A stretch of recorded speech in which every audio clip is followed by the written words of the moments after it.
don't like I don't like saying that this things like this is a lecture. I prefer to call it a conversation. Um, so we're actually having a chat here. Or we're going to have a chat, for the next couple of minutes, how long we stay here. I hope it's not so long. I'll try to be as brief as possible. But feel free to break in, ask a question, make a comment. I don't want us to see this as a lecturer versus students. Nah, that's not the way I operate. Excuse me.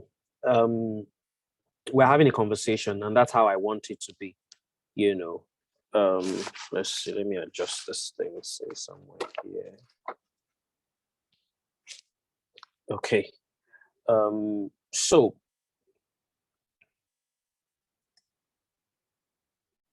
like I said, we're having a conversation, and you guys can feel free to break in, anytime you think it's okay for you. So, like I told Adobe, I don't know, a couple of my colleagues might join in. In fact, I just sent them the link now, so I don't know. They might probably join in late. But hey, just in case you see strange faces that you're probably not used to, not to worry, you've not been hacked. It's probably a few of my colleagues here in Lagos. Okay, my name is Ufuoma. I guess Adobe already said that. I did not hesitate. I didn't think twice when Sammy asked that I do this. And the reason I did not hesitate is because teaching is like a second part of me. It's something that I naturally love doing. And it's most likely where my career is going to end. Like I've told a couple of my close pals, I'm going to do this for the next 7 or 8 years. I'll be 42 in September, and I'm giving myself 8 more years of doing this professionally, and at 50, I would want to retire maybe into consultancy or retire into part-time lecturing. So the two things I've always wanted to do, broadcasting, or rather media in general, because broadcasting is like one arm, and teaching is like second nature to me. It comes naturally. I don't have a degree in education, by the way, but I'm sure I can beat my chest and say I probably teach better than a few persons who have education degrees. And that's because, like I said, it comes natural to me. I used to teach in a secondary school before I gained admission to the university. So I have some form of experience in that regard. But again, like I also said, I wouldn't want this to be like we are doing a teacher versus lecturer kind of thing. No.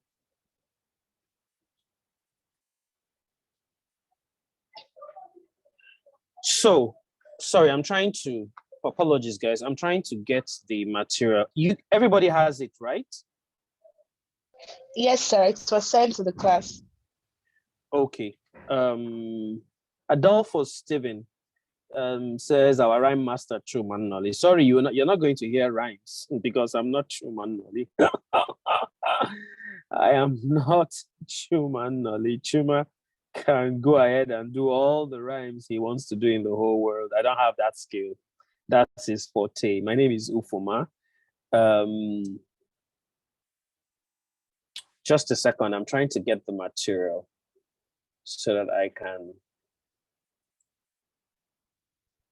I thought I shared this thing here. Why am I not seeing it? WhatsApp can be funny sometimes. Okay, guys, just give me a minute. Let me sort this out. Okay, sir.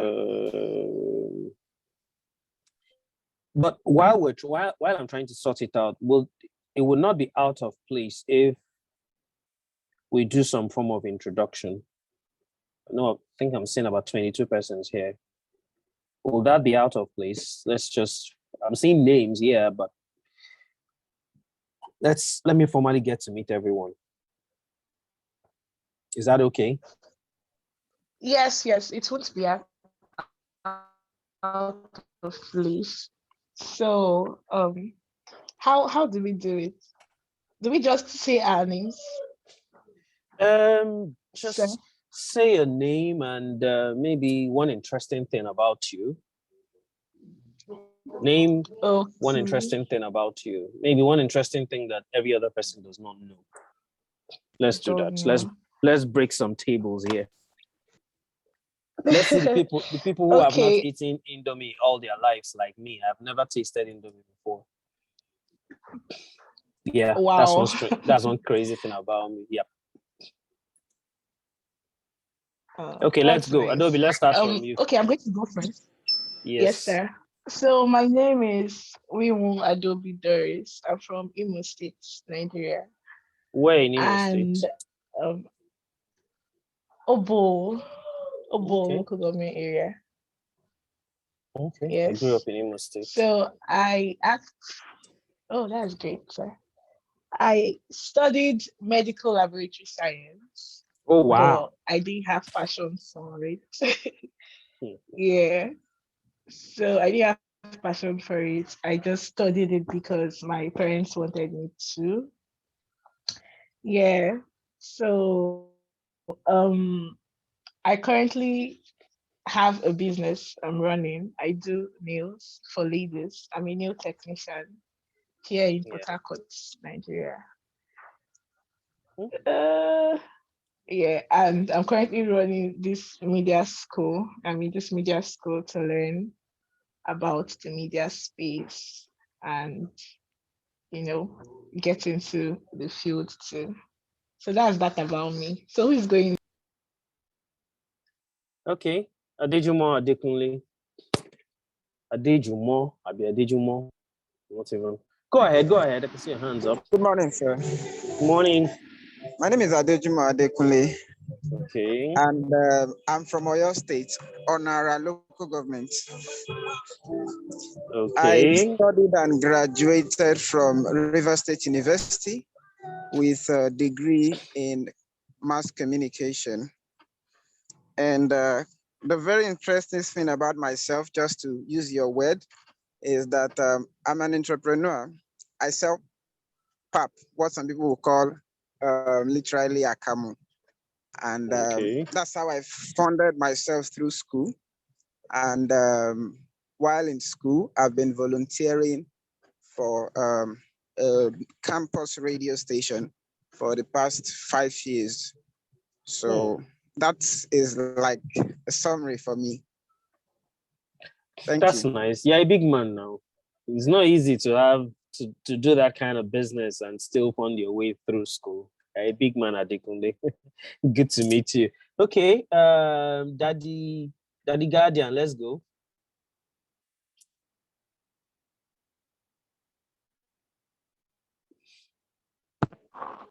Good morning, sir. Morning.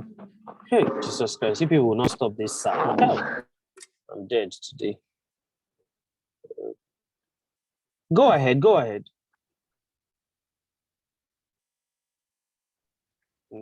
Network is frustrating. Mr. Daddy, we can't hear you. I think his network is bad. Yeah. So guys, if you know you would want to introduce yourself, raise your hand. So I'll just call you and you have the floor. Azubike Solomon, please introduce yourself.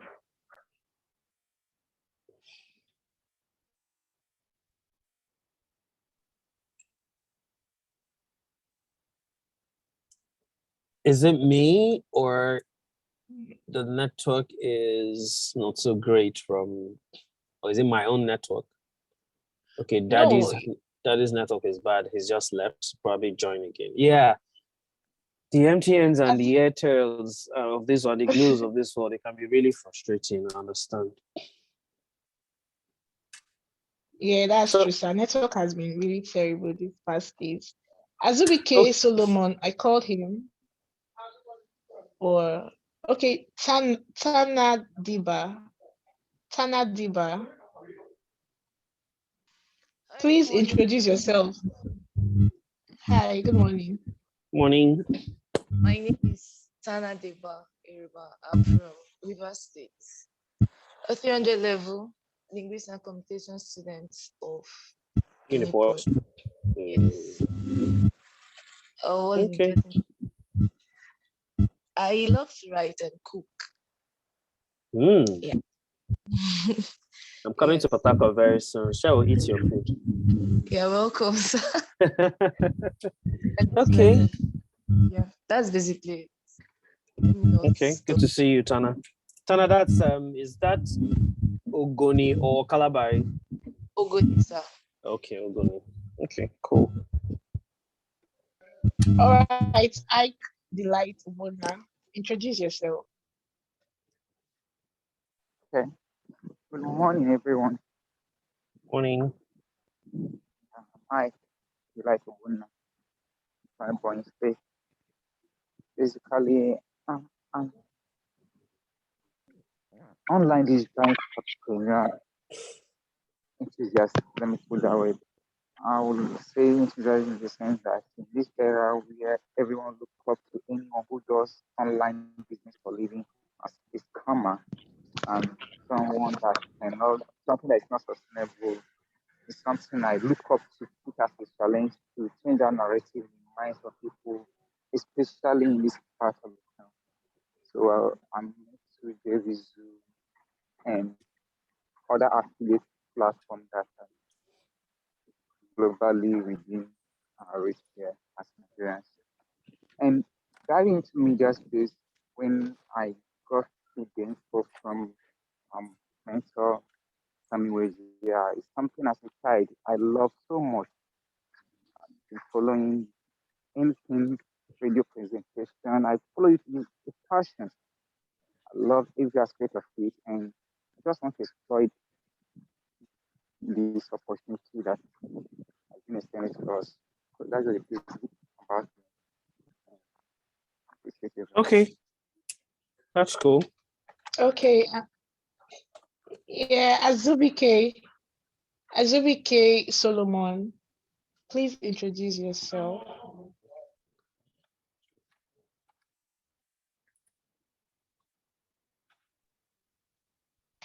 All right, Moses Francis, please introduce yourself. Yeah. Good morning, everyone. Morning. Good morning. My name is Moses Francis. I'm a bachelor degree holder in English and literature. So I am a native of Akwa Ibom State. So actually, one interesting thing about me is I study human's mind. Like I, I work on human psychology, like my own part of socialization, and that is what actually is driving me into going into media to change some person's mind so that they know how to think positively. Thank you.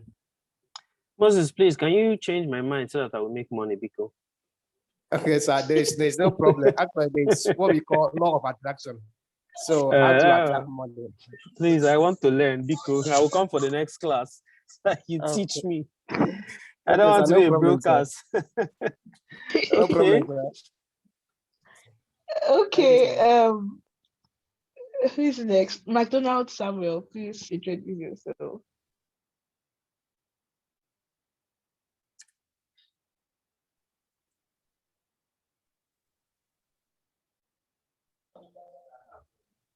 McDonald Samuel.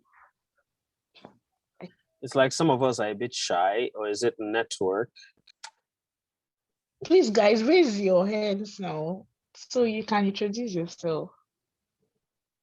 McDonald Samuel, are you here? It's probably his network. Daddy Guardian, you can go ahead. Okay. Probably. Good Daddy. morning, sir. Morning. Sorry, I was about talking and my phone went off. I had to rush and I just bought a power bank. So I hope it will take me to finish what I'm doing right away.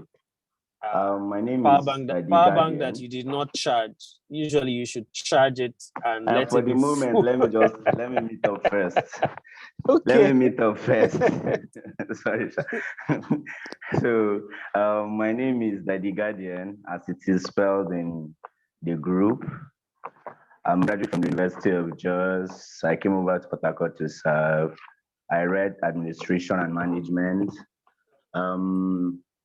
I am a DJ and I'm MC.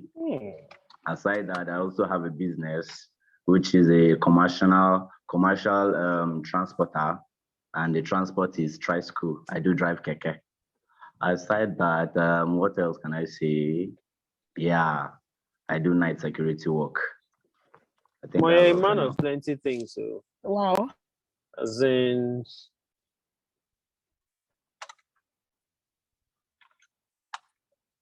okay, that's cool. Who's next? McDonald Samuel, I'm calling on you again. You're next. Azubike Solomon, saying wise. All right, thank you so much. Good morning, everyone. Good morning.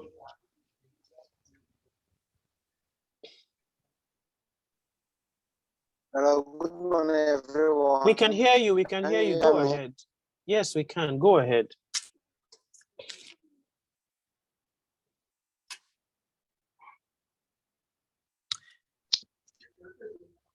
Okay. I'm not seeing any more hands up, sir.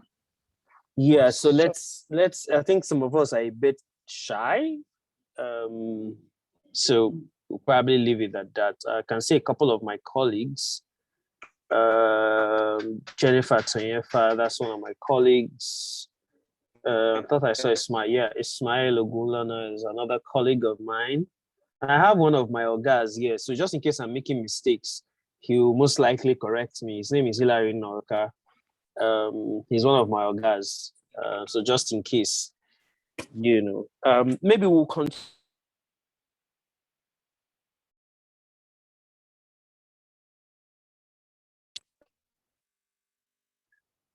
Hello. Yes, sir. We can hear you. Okay. Yes. So maybe we'll continue with introductions as we go ahead. I probably will just call someone that has not, talked. Okay. So quickly, without wasting so much time, everybody has the material. So we're going to be looking at today how to navigate media bias. Let me start by saying that every one of us, everyone has one bias or the other. There's something that you like. There's someone that you like. There's someone or something that for no just reason, you just don't want to be around that person. It's very possible. I've just told you guys that I've never eaten Indomie before. Never.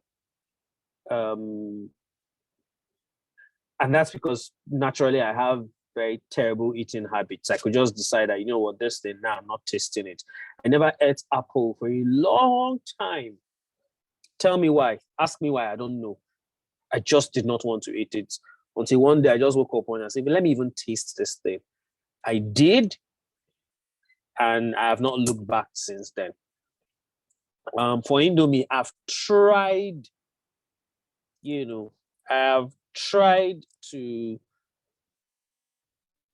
Can everybody hear me? Yes, sir. Yes, sir. I can hear Okay, you. so a call is coming in, so I was thinking that that cut me off. So I've tried it. One of my ex-girlfriends, tried to cook it with chicken, and I think I tried to put a fork in my mouth. I just did not like it, and I threw it out.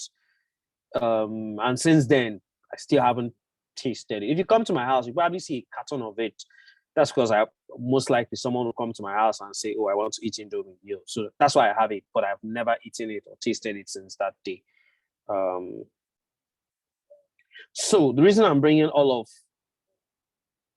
excuse me, so let me respond to the person that was trying to call me. The reason I'm bringing all of this up is to explain to you what bias can be what you like, can be, you can just like something for no just reason. So we all have it now because we're human beings. The person who writes is probably writing from his own perspective. Chinua Achebe wrote Things Fall Apart, and a lot of the stories in Things Fall Apart were from his own perspective. Chimamanda is a brilliant writer, but whatever she's writing is from her own experience or maybe experiences of others close to her. So she's tending towards what concerns her. Same way with Wole Soyinka, same way with almost everything we do. You have that little bit of bias here and there. I remember my very first interview, and Hillary here would, we actually worked together. My very first job, we worked together at the same place. That's some 13 years ago or thereabout. One of the questions I was asked at the interview was, can media be objective? That's the question I was asked in that interview. And I told the panel point blank that you cannot get 100% objectivity. You can strive to, but you can't be 100% objective. You have things you like, you have people you like, and to a large extent, that might influence whatever decision you take. And that's like a natural thing that happens to us as individuals. So and it's individuals that work in the media space. So one way or the other, that bias will come. I'm going to be giving you loads and loads of practical examples, people. For those of you who love sports, some of you became sports fans or football fans because you have an affinity for a club.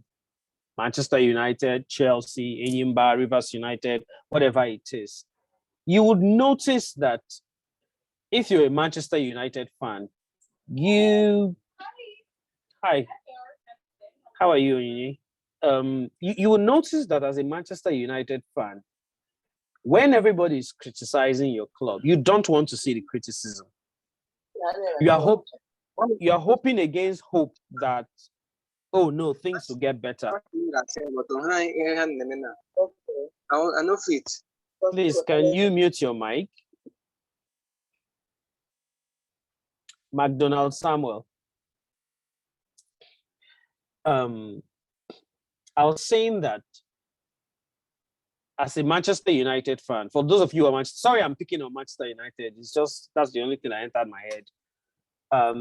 United have not won the Premier League title since 2013. It's going to be almost 10 years now. Next year will make it 10 years since they last won the Premier League title. It started from, no, don't worry, it's just 1 year. Before you know it, it's gotten to 9 years. Let's not even talk about Arsenal here. Last time Arsenal won the Premier League title was the 2003-2004 season when they went unbeaten. That's how many years now? That's like 18 years now or thereabout. But you notice that when people are talking about it and you support that club, you don't want to see it. That's because you have a bias towards the club. And as someone who loved sports so much from a tender age, one of the first things I said to myself when I finally decided that I wanted to do media was to find a way to ensure that, oh, because I'm an Arsenal fan, by the way, because I'm an Arsenal fan, I would not let loving Arsenal block my objectivity. I will not see white and call it black because I'm an Arsenal fan. I will be the first person to criticize the players, the manager, because I like to say it the way it is. If it's A, it's A. There's no point calling it A minus or A plus. It's A. So that was one of the first things I said to myself back in school when it dawned on me that I was going the media route. And to a large extent, for those of us who want to get into the media space or love being in the media or are already in the media, you would have to find a way to, you can't achieve 100%, by the way, but you have to find a way to get your bias out of the way. There are two aspirants. For those of you who live in River State, there are two aspirants from River State gunning for the presidency of Nigeria: the current governor of the state, Nyesom Wike, and the former governor of the state, Rotimi Amechi, both on different parties. I'm sure if I take a random guess or if I ask questions here, some of us will be leaning towards PDP and Wike. Some of us will be leaning towards APC and Rotimi Amechi. You are well within your rights to actually have those considerations.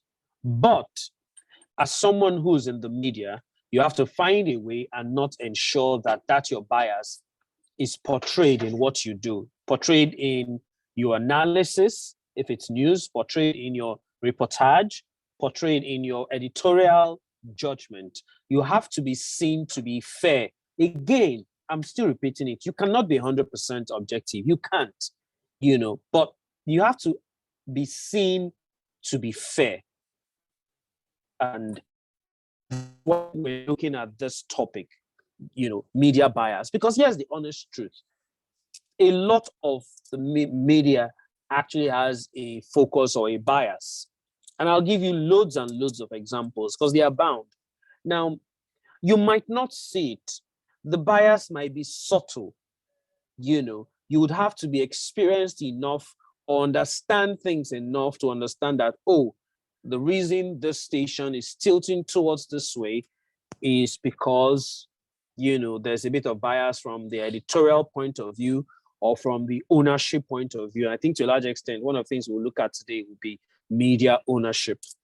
So how do you see bias? How are you able to note that, oh, something is wrong somewhere? Again,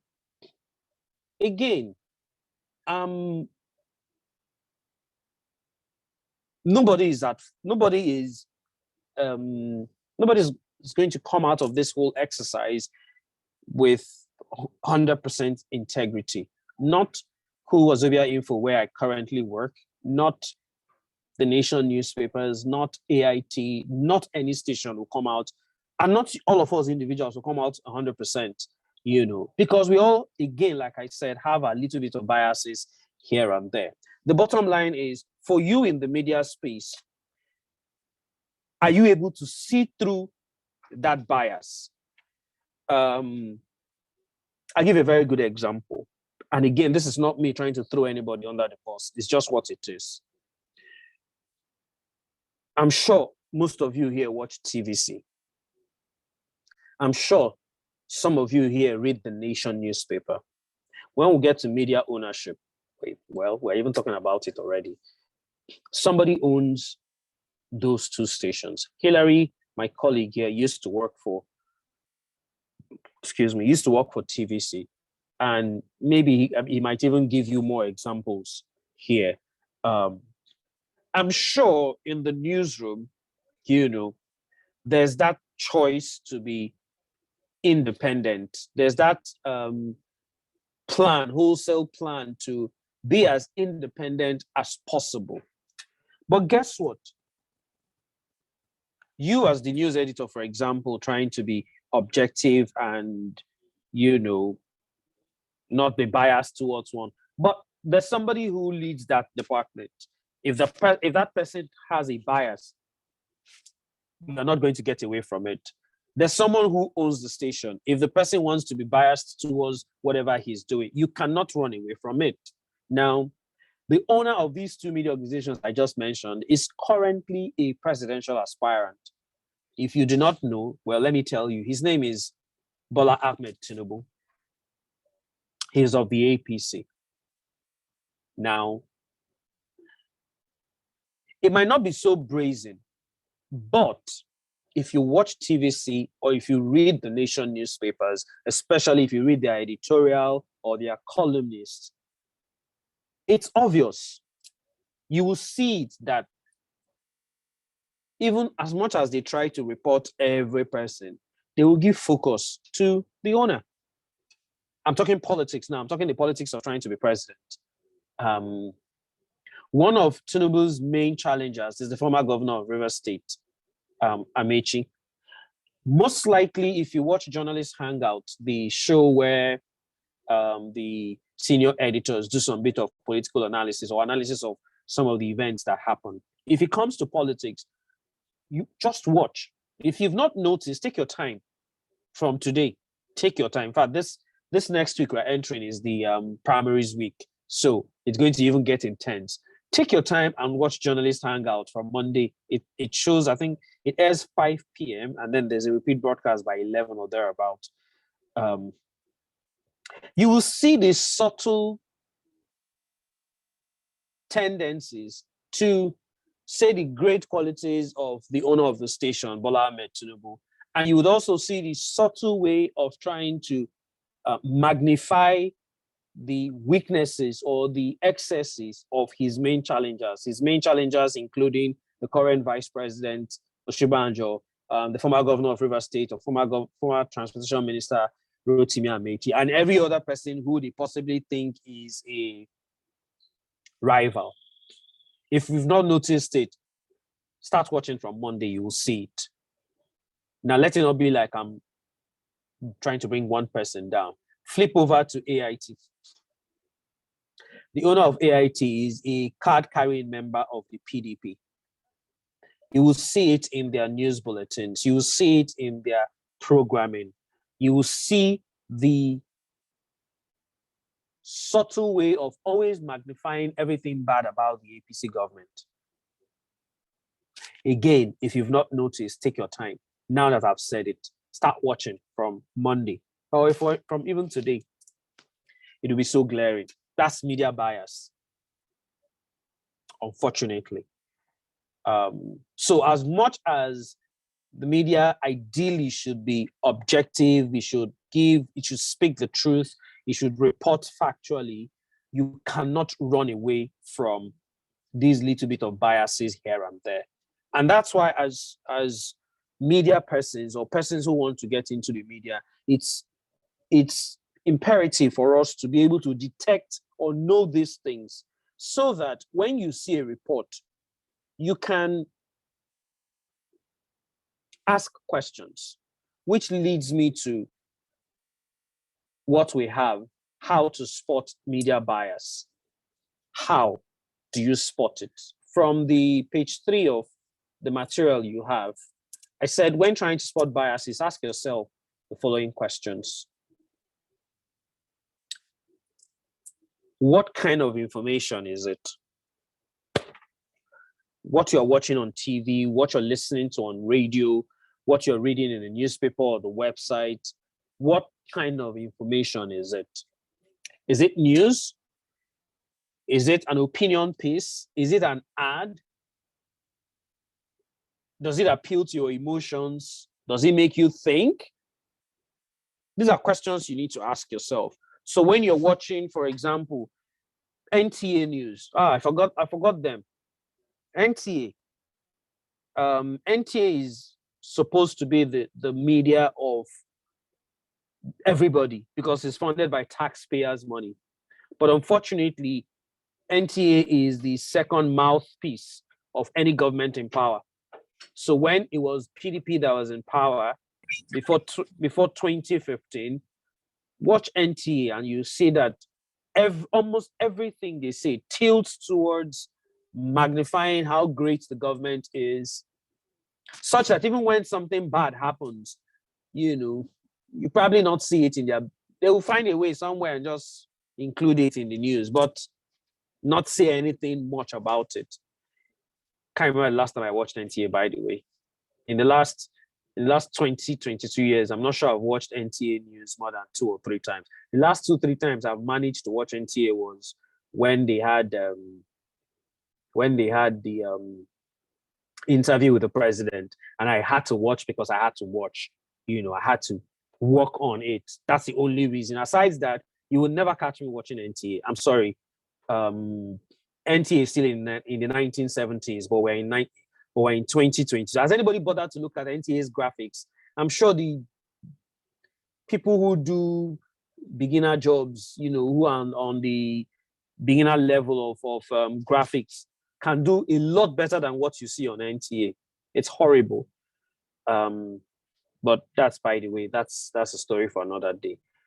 So the questions, one of the first questions to ask yourself, what kind of information are you feeding into your brain, or are you listening to, or are you watching? Is that information news? Is it an opinion? Because there's a difference between a news article and an opinion piece. I could write an opinion piece about, who I think is the best person to be Nigeria's president. I actually have one that I wrote 2 months ago or thereabout. It's on Nigeria Info's website. That's an opinion piece. That's my personal thoughts. It is not Nigeria Info's editorial thoughts. It's my personal opinion. So I can calculate, I can assume, I can say a lot of things, but it is different from when I'm on the desk producing the 12 o'clock news for Nigeria Info. In that instance, I'm not going to put my thoughts or what I think. I would strive to ensure that, my personal thoughts don't get into the way. It's not about me. It's about the facts. It's about that delegates in Benue, for example, 2 days ago, say they are going to vote for Amechi, APC delegates, by the way, or that Kanu delegates say that their votes most likely will go to Tinubu. That's the story. That's factual. That's news. I'm reporting it. It's different from when I write an opinion. It's different from when you hear Indomie ad. If you noticed, for those of us who are old enough, when this telecom started newly, MTN's payoff line, God, skips my memory now. MTN had a totally different payoff line. The other networks complained about it because I can't remember what it was. It was more or less suggesting that MTN was the very best, and your best connection. Yes, that was MTN's payoff line, your best connection, and the other networks fought against it, and MTN had to change. That's why MTN now has everywhere you go. Because yes, it's an ad, but you see, it's a subtle way of promoting themselves as the number one, and every other person is rubbish. Well, MTN can afford to do that. That's their only bias is to themselves. They don't care about Airtel or whatever their name is right now. They don't care about Glue. They don't care about these other network providers. They honestly don't care about these people. They only care about themselves. So their bias is towards themselves. But you as the media person should be able to separate an ad from an opinion, from news, and from your own personal bias. So sometimes you listen to the news or you listen generally to something, and because you like that thing or because it appeals to your emotions, you easily accept it. But the one that you don't like, you don't even want to hear at all. So in Nigeria, LGBT is outlawed, even though some of us are closet gay persons and all, or lesbians and all of that. Now, but in the Nigerian law, it's outlawed. You're not supposed to be 14 years jail term. You would notice that, and this is me not making any accusations here. Everybody's well within their rights to do whatever they want to do. But if you have tendencies to go the LGBT way, think deeply. You will notice that when you see news items, that sorts of supports the LGBT community, it will excite you because you have a bias already. But if you see stuff that condemn them, you even don't want to listen. Again, that's because of your bias. Now, what other questions should you ask yourself? The source and the credibility. Where are they getting that information? So the media space has gone so, the internet has made it so easy, such a way that almost everybody can literally be in their house and own a blog or a website. Everybody now is a... And then, wait, man, describe the place for us. Yeah, let person describe it for you. Describe it for you. Hold on. Asha Frank.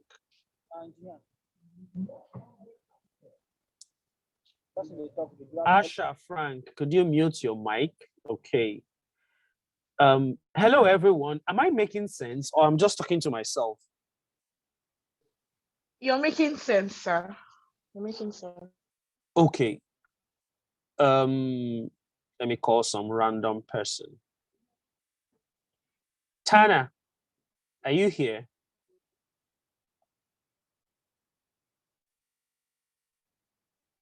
Is Tana still here?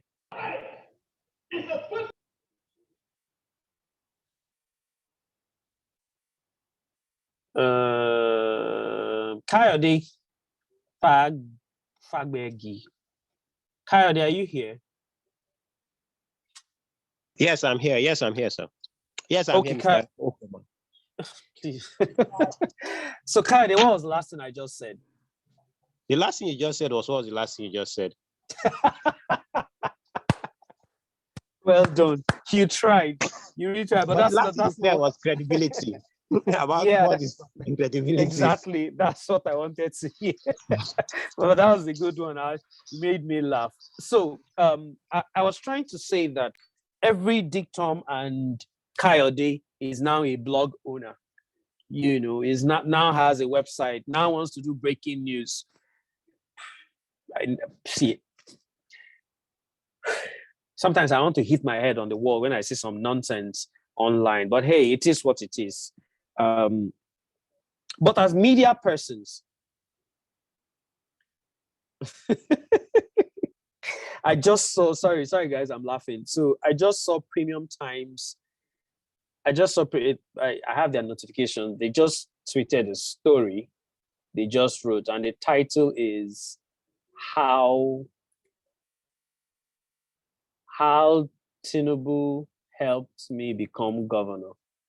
I'm trying to see it. I just saw the notification. That's the story they just put out. How Tinubu helped me become Jigawa governor. And that's from Badaru. So Badaru is the governor of Jigawa State. Badaru is contesting for APC's ticket, even though I honestly think that he's just there to make up the numbers. Just a few days ago, Amechi was in Jigawa, and Badaru told the APC delegates that himself and Amechi cannot compete against each other, that Amechi has with the wherewithal to become president, blah, blah, blah, and that if they are not voting for him, they should vote for Amechi. And today, this is 2 days after, today,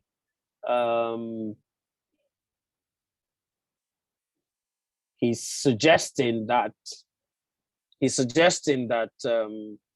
Tinubu helped him become governor. So if Tinubu helped him become governor, you could say that could literally mean he possibly would want to also help Tinubu become president. Yeah. So you're going to, as a media person, you should be able to look at some of these informations and ask yourself, is it worth reporting? Is it okay? Does it make sense? Is the source credible? Because a lot of persons will say a lot of things, and it's been going on. So the story from Amechi from 2 days ago was from Amechi's media team. Of course, they would embellish it, and add Jara and Fisi and add salt and Maggi, just to make their principle look good. It's different from if Kayode is the reporter who went there and he's covering the story from an objective point of view. The Amechi media campaign team, they're not being objective. They're not going to be objective. They have a bias, and their bias is to their principal. In fact, one of the press statements they sent some days ago, was it early this week? I think it was from Bauchi, yeah?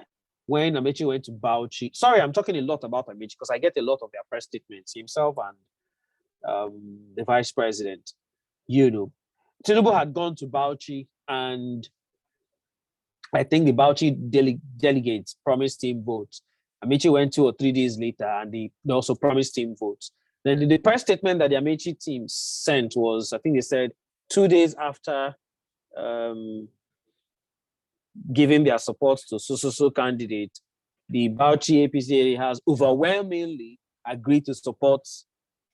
That's the press statement they put out. What are they trying to do by that? They're trying to, again, like I said, they have a bias, and their bias is to their principal, Amechi. So whatever way to bring out information to put their opponents down and raise themselves up, they will do it. It is now dependent on you, the person who that information is coming to, who that press statement is coming to, who that interview is coming to ask yourself, what exactly is the aim of this press statement I'm being sent? So that you don't go with the same bias that they are trying to also promote. I see a lot of these mushroom websites, all they just do is copy and paste. They see a press statement, copy, paste, same picture, same everything. If the press statement made a mistake, they would also make, and it gets annoying. Bringing me back to the question I asked, what is the source of the news item or the whatever it is you are reading? What is the source? There was an explosion in Kanu some days ago. Police says it was a gas cylinder. It was a gas explosion. Witnesses suggested 2 days ago, was it yesterday, that no, it looked like a suicide bomber. Some said they actually saw the bomber. Well, this morning, we're getting reports now that DSS has arrested some persons with EODs and, suicide bombing equipment. So, is police a great source? Yes, they are the authority. But sometimes the police themselves, in the bid to, they want to douse tension, they can tell lies. Yes, in case you don't know, the police can decide to not give you all the facts, because also there's the question of maybe national security, or they don't want panic. So I'm pretty certain if the police had said that Tuesday or Wednesday when this explosion happened that it was a suicide bomber, there would have been some form of panic in Kanu. So maybe those of them that are security experts, they will tell you sometimes you have to consider national security. But you as a media person, you should be able to know all of these things, or you should be able to detect. Some of us suspected that maybe this thing is really not gas cylinder like police, because the speed, the swiftness with which they said it.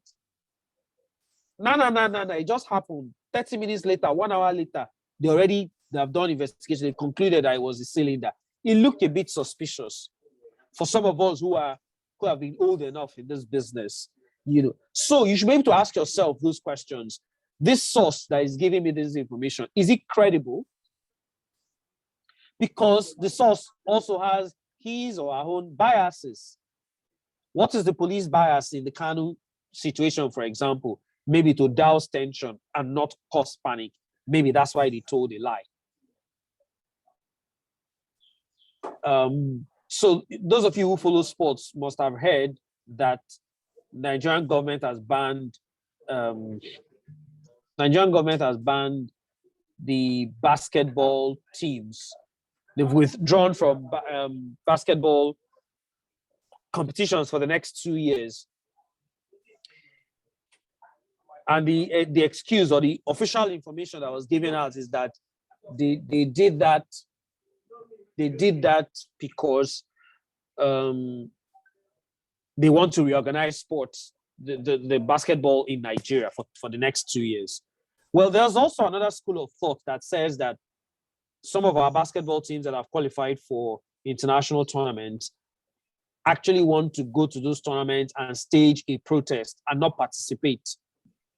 I've heard those insinuations. And so the government got wind of it. And instead of allowing that kind of embarrassment on a national stage, they decided to ban or withdraw from those competitions. Because ideally, you ask yourself, why would a country just wake up and say, oh, we're not participating in basketball tournaments for the next 2 years? Does it make any sense? Again, your sources. Who and what are the sources that are cited? Do you believe them? Is the source associated with a political party or a special interest group? Because if your source has affinity for the APC, there's every likelihood that whatever information he or she is going to be giving you would be to project the APC in good light and bring down the PDP. These are very important questions you should ask yourself. Do you have evidence? Is your evidence verified? How did you vet that evidence? Police says the Kano explosion was cylinder. A lot of persons questioned it.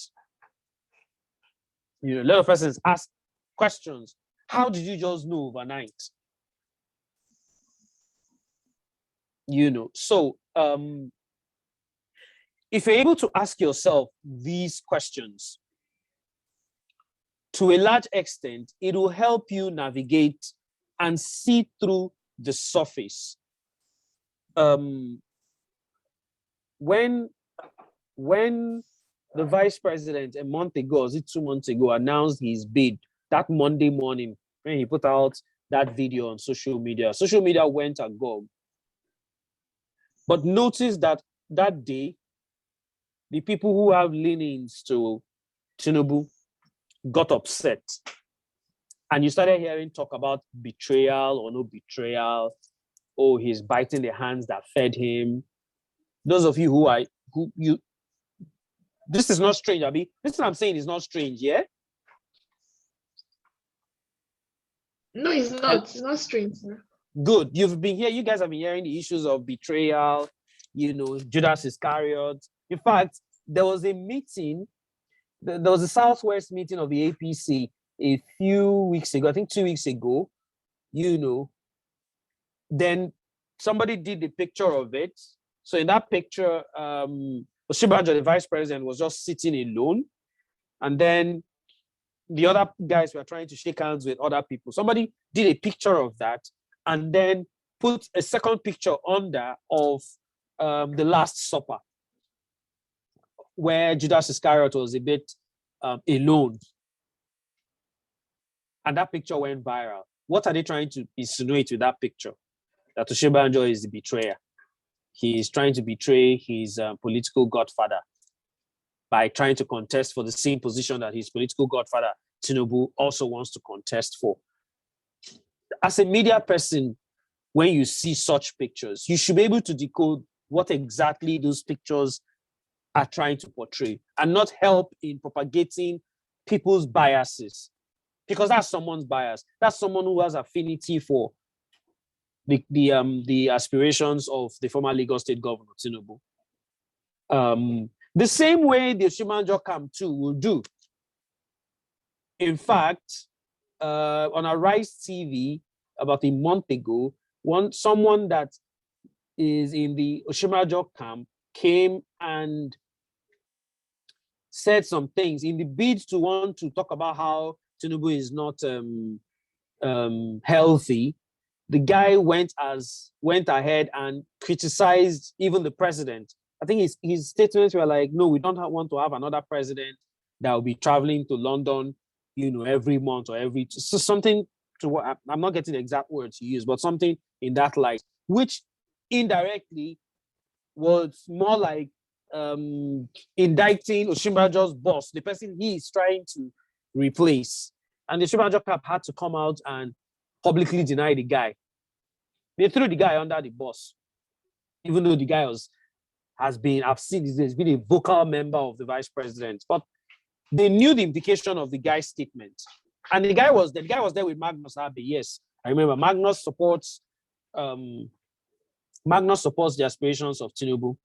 Guess what? For those of you in Rivers State, Magnus is ideally supposed to be in the same camp with Amechi, yeah? But, of course, they've been fighting for years, quote and unquote, fighting, quoted in quote. And so you will most likely not hear anything good about Amechi from Magnus's mouth. That's bias. You should know. If you followed politics enough, if you're in the media space enough, you should know that the reason Magnus will not say anything nice about Amechi and vice versa is because Magnus has a bias, and his bias is to another person in the APC, which is Tinubu. He's hoping that if Tinubu wins, most likely, if he contests, I think he wants to contest for governor of Rivers State. I doubt if that's going to happen. But if that doesn't happen and Tinubu finds a way and win, most likely Magnus will be one of the ministers representing Rivers State. Most likely. And why would he get that appointment? Because it's obvious his bias is towards his principal, Tinubu. So as a media person, you should be asking yourself this question. Why is this person saying this? Ask those questions. They are very valid questions to ask. Don't just take everything hook, line, and sinker. If you do, you just help in spreading someone else's bias. Again, what is the evidence you have? Is your evidence vetted? The sources, the documents you have, is it okay? A month ago, or 2 months ago, early this year, I think, some guy reached out to me that they wanted to do a paid news story. And so it had to do with a court case, some judgment, So I asked questions. I was like, okay, fine. I can put this in the news. You pay for it and all of that. You did not hear me say pay for it because officially you're not supposed to pay for news. But hey, we're in Nigeria, so it doesn't really work that way. But the point I'm trying to make is I agreed, okay, we'll do the news. But I started asking questions. I'm like, I know you sent me a press statement that this is what, the judgment said. But can I see the original judgment from the High Court, that's signed by the judge and signed by, I needed to see that document. Then I said, okay, they finally sent me a document, but the document was not the original copy. And it did not have any signature. So I said, no, I want the original. To cut the long story short, I did not use that news. Because what those guys were trying to do was to project their bias, was to project their own side of the story, not really the true picture of what happened. This question, what's the evidence and how was it vetted? You need to ask yourselves those questions. Because if you don't, you end up putting out information, that is wrong. Early this week, or was it last week, one of my colleagues, one of the sports guys, was in my room, and he made a comment, and I almost went ballistic at him. He said something about how I was watching an Italian Serie A game. Can't remember, but it was a Serie A game I was watching. So he came into my room and he just said, Serie A's standard has even fallen so low that he cannot even compete with the Premier League again. And I looked at him and I asked, why do you say so? Sir, look at them now. Look at how they perform in the Champions League. Italian teams are not doing so great. And I couldn't help but shake my head. So, guys, again, noting what bias is very, very important. So I'm sure you guys, those of you that love sports, listen to sports alone, you hear this whole talk of the Premier League is the best league in the world. You hear it a lot, and you've heard it so much that many of you listening to the sound of my voice now even say it. You go on radio and you say it. What makes the Premier League the best in the world? Is it because of its marketing strategy? Is it because of its media? Where do you get the information you get in terms of sports? If I ask, I'm sure a lot of us would say BBC. Some of us would say go.com. Some of us would say Sky Sports. Question you should ask yourself is, who owns these media organizations? BBC is our own version of NTA. It's a British-owned version of NTA. Do you expect that the BBC will tell you that the Spanish La Liga is better than the Premier League? Absolutely not. Just the same way NTA will not tell you that PDP is better than APC right now. They would not tell you that, even if it's in black and white. NTA will not report it. Instead, they will skip the story. It's the same way the BBC will never tell you that, they will never report the Serie A more than they will report the Premier League. Look at BBC stories. It's always from a British angle. The Europa League final was played this week. Watch the coverage. The coverage tilted towards Rangers, even though Rangers ended up losing. But the coverage was tilting towards Rangers. Why? Rangers is a British team. If you go to Germany, what's it called? The German media organizations, not many of us will probably read it because we probably don't speak or read German. But the German media organizations would report the Europa League final from a German point of view. They will tilt towards Frankfurt because Frankfurt is a German club. So why would you take BBC telling you that the Premier League is the best thing after sliced bread? Hook, line, and sinker. Why would you take it? Is it because you don't watch Italian media? Is it because you don't speak Italian? If you go up North Africa, they watch the Premier League. It's not like they don't watch the Premier League, but the way we watch it right here in Nigeria is not the same way they do it in North Africa. Ask any person who's traveled there. They consume a whole lot of the La Liga. So you will not go to North Africa, and I'm talking Algeria, Morocco, Egypt. You will not go there and you hear them say a lot of days, oh, Premier League is the best league in the world. You will not hear it the same way you guys, or most of us, say it here in Nigeria. And it annoys me because even those of us who are sports journalists who should know better end up saying exactly the same thing. The same way the media in Britain has pushed it out, we will continue.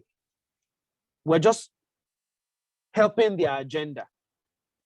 There was a time, for those of us who, I'm sorry, I'm using I've tried to use a lot of examples from the sporting world, from normal news items. But this particular one, it annoys me the most. There was a time in the Premier League where the competition was just a Manchester United versus Arsenal thing. Always. For like 6 or 7 years. You didn't hear the British media telling you about how, Premier League was the 2-horse race. They never said it. Instead, they found ways, they created a topic for you guys. They created top 4. They created that narrative and everybody went with it. What is top four? Immediately, Abramovich bought Chelsea in 2003 and Chelsea became stronger than they were. They added Liverpool to the mix and they told you that it was top four. The top four then was Man U, Chelsea, Arsenal, and Liverpool. And some years down the line, they created top six for you. And they kept feeding you this narrative that, oh, there are 6 teams or there are 4, 5 teams that can win the Premier League. Lies from the pit of hell. In the last 10 years, please tell me, let me not even go far. Last time Arsenal won the league was when? 2004. How on earth are you talking about 6 teams and you're mentioning Arsenal as one of the I'm an Arsenal fan. Arsenal fans here, please don't be angry, but I'm saying it the way it is. Arsenal are nowhere near winning the Premier League anytime soon. Not with this useless squad they have. But you hear the narrative, oh, there are 5 or 6 teams that can win the Premier League. You hear it from the British media. Please tell me the last time Tottenham won the league. My mother was not born. Last time Tottenham won the league was 1961 or thereabout. My mom was born 1964. But you hear Tottenham in that conversation. Until Jurgen Klopp won the title with Liverpool in 2018, or was it 2019? I'm not sure again when. Okay, no, not 2018. I think it was 2020, the COVID year. Until Klopp won that league title, the last time Liverpool won the league was 1990, just before my last sister was born. That's the last time Liverpool won the league. But you guys have been fed a narrative that there are 3 or 4 teams that can win the league. Actually, more than that. And you still hear the same British media tell you that La Liga is all about a two-legged affair. It's only Real Madrid and Barcelona. That's the information they feed you. Why? Media bias. They want to ensure that their league remains at the top of the food chain. Because guess what? They are making millions out of it. For every foreign player that goes to the UK, you pay 40% of what you earn as tax. So of course they want to make their league so great so that all of you will keep watching. Do you know the amount of money people spend going to video viewing centers to watch it? Do you know the amount of money Nigerian companies, you watch Premier League games and you are seeing Guinness, you're seeing Glow, you're seeing Chivita sponsoring it. Chivita even has a deal with Manchester United. Sterling used to have, I don't know if they still have it. They have a deal with Arsenal. These monies, one way or the other, are also going back to the UK. That's why they'll keep propagating it. That's why the Western manager now, David Moyes, when he went to Spain and was manager of Real Sociedad, go and watch some of his statements. He was telling you how great the Spanish La Liga was. Well, because he was in Spain at the time. Immediately he came back to England, the story would change. So everybody listening to the sound of my voice here needs to be able to see through these things, these biases, because they exist. I don't even want to get into the CNN and Fox debate. That's a story for another day. You know, you should be able to detect these biases. How? By asking yourselves these questions. What kind of information are you taking in? News, opinion, ad? What is the source? Is it verified? Is the main point of the evidence you have, is it proven? Or the sources you have that are feeding you these stories, are they affiliated to special interest groups or political parties? Is there an aspect of what's missing? Is there an aspect of the story that is being left out? If it is, why is it being left out? Is it deliberate? Because yes, people are very intentional in passing such information because there's something they want to achieve. Yamechi Camp will pass the information to you that the APC delegates in Benue have agreed to endorse him and vote for him and no person else. Why would they say so? Well, their job is to give you great image about their principal, Rotimi Amechi. The same way the press statement from the VP's camp will be all about, oh, there was excitement galore in Port Harcourt. Shimajo was in Port Harcourt 2 days ago or so to open his campaign office. I read the press statement from that story and I was just giggling and laughing. You know, I'm not going to take everything hook, line, and sinker the same way they sent it to me. But unfortunately, most of our media organizations do it, especially if it serves their interest. So, guys, these are questions you need to ask yourself. And when you ask yourself these questions, it will open your eyes a little more to see things that ordinarily you will not see. So the next thing will be, what are the steps you need to take to navigate, you know, all of these things I've just said? Number one, and very important, you have to be willing to have your beliefs challenged. It goes back to asking questions. If you believe that, if you're a Jehovah's Witness and you believe that, Jehovah's Witnesses are Christians, by the way, but themselves and Pentecostals have disagreements in certain areas. Jehovah's Witnesses, my memory serves me right, believe that, is there any Jehovah's Witness here? Is there any person that is a Jehovah's Witness here? They believe that when rapture takes place, that I think only 144,000 persons will go to heaven. And I'm not sure I'm correct. I have facts hazy a bit. I don't think Jehovah's Witnesses believe that there's hellfire. You know. But Pentecostals believe in heaven and hellfire, yeah? So, relating it to the media world, if you're a Jehovah's Witness and that's your belief, be ready to have a question. Be ready to ask questions. Be ready to look at the other side of the story. You love the PDP, you love Wike.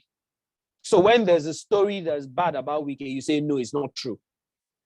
Are you saying no, it's not true because there's no evidence to back it up, or because your love and your belief that Wike is the best thing after sliced bread? So whatever might have been reported against him is the handwork of enemies or people who just want to bring him down. I hear Port Harcourt is littered with refuse dump. That's supposedly the Garden City. So, is it factually correct that Port Harcourt is dirty right now? Maybe yes. But because you are a member of the PDP, you love the Wike government, no, you're not ready to believe it. Even when you're seeing the signs. So when you see the story somewhere or you see it published somewhere, you just conclude that, oh, it's haters. Are you willing to have your beliefs challenged? I believe it, but it may not be true. We believe it, but we may be wrong. These are things that pops up in your head when you see things, you know. Or no, it serves our interest, so we'll find a way and say it's not true. Number two, look critically at all news media, especially your own. And I have 3 riders there, which is what I've been talking about. Understand the types of biases. Let me go give you some practical examples here. A lot of us suddenly realized from the 2016 US elections that CNN had biases and they did not like Republicans, so to speak. For many of us, it was the US election between Donald Trump and Hillary Clinton that portrayed those biases, that made a lot of people see those biases. But guess what? Those biases have always been there, always. So in the US, unfortunately, this topic is not one that we can easily deal with in one day. So all I'm just giving you is just surface, I'm not really going too deep. But I'll talk about this. In the US, before Ronald Reagan was the president of the US from 1980 to 1988. Yes, he won 2 terms. One of the best American presidents, by the way. He was Republican. Before he became president, the practice in the US was that the television networks, that's the big media companies, you cannot give, which is almost the same thing we have in the NBC code here in Nigeria. You cannot tilt towards one direction. You have to give everybody, equal opportunity, even though most of us don't do it. Those of you in Port Harcourt know that, in case you don't know, Today FM is actually owned by Amechi, even though he doesn't have so much time for that radio station, but he owns it. And so, I don't know about now, but I remember back when I was in Port Harcourt, you will notice that they tend to lean towards the APC and be critical of the PDP. You also notice that Silverbird and Rhythm tends to tilt towards the PDP and the Rivers State government, because the owner of the station, by the way, is a card-carrying member of the PDP, was even a senator at a point. I think he's even hoping, he actually wanted to contest as governor of Bayelsa State, but it didn't work out for him. I'm talking about Ben Bruce. Back to the US I was talking about.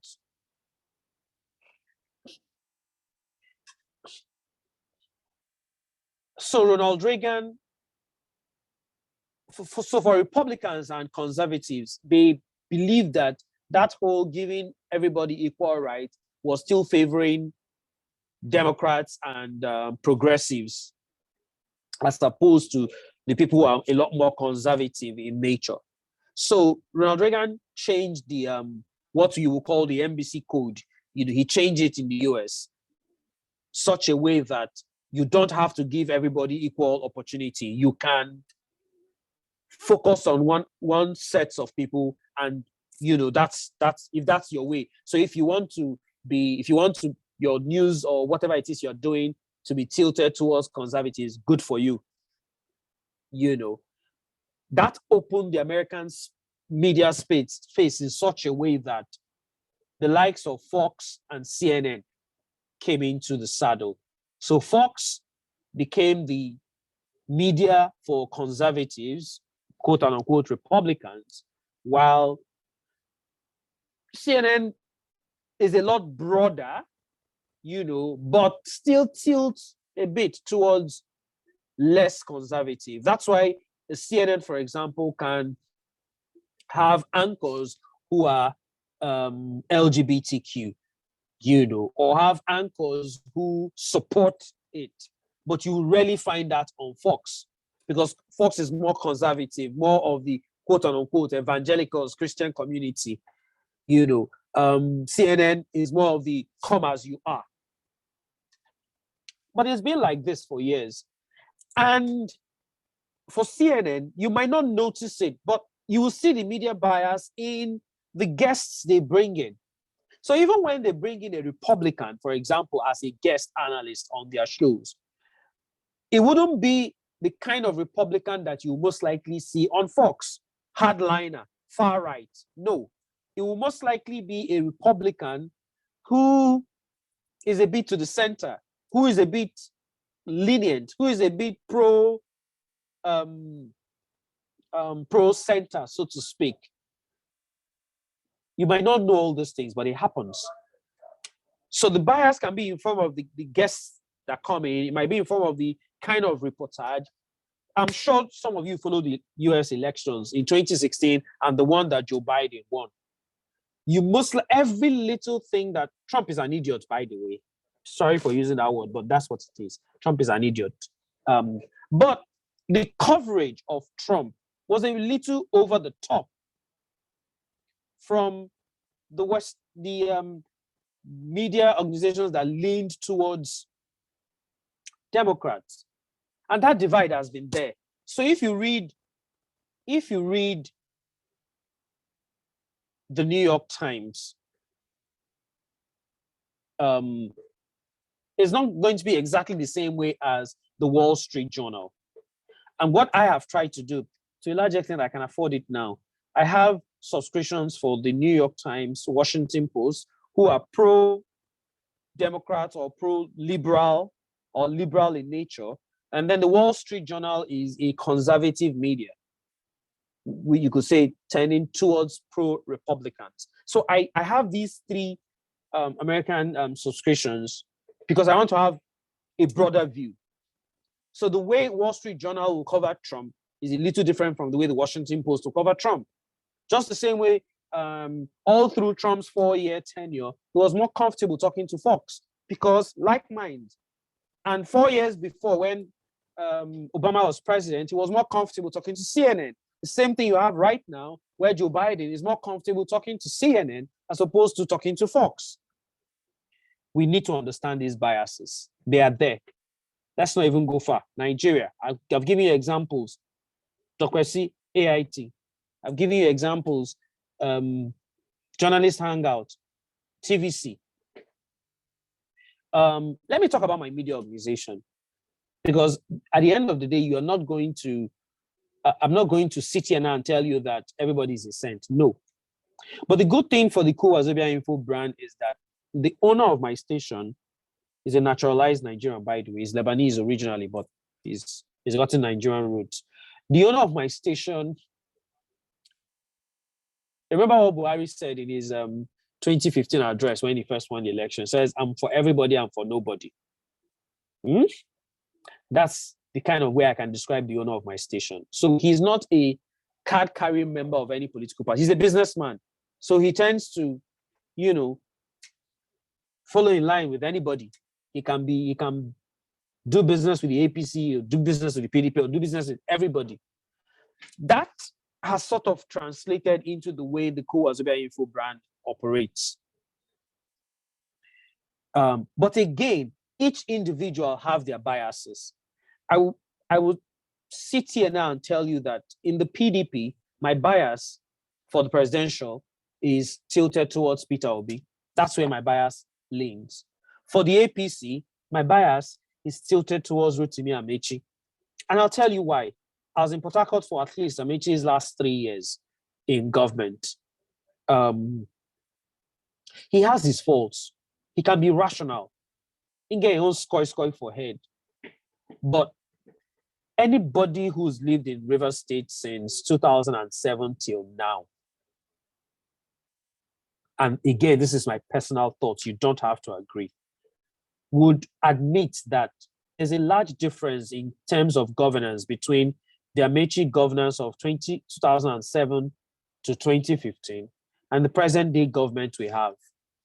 And I have no apologies for saying it. Yes, there are loads of bridges and what do you call it, flyovers, But in terms of governance as a whole, I'm sorry, the Wike government doesn't compare to Amechi's government. Again, Amechi has his issues, like the same way everybody has, But I wouldn't compare them. Some of us here are brothers or sisters. We're able to get scholarships to go study abroad. Since 2015, that has stopped. Yeah. I'm not sure. Correct me if I'm wrong. Since 2015, nobody has been employed into the Rivers State Civil Service. It's 7 years now. Has anybody been employed? I doubt. They said they did some exercise here, but till today, they've not.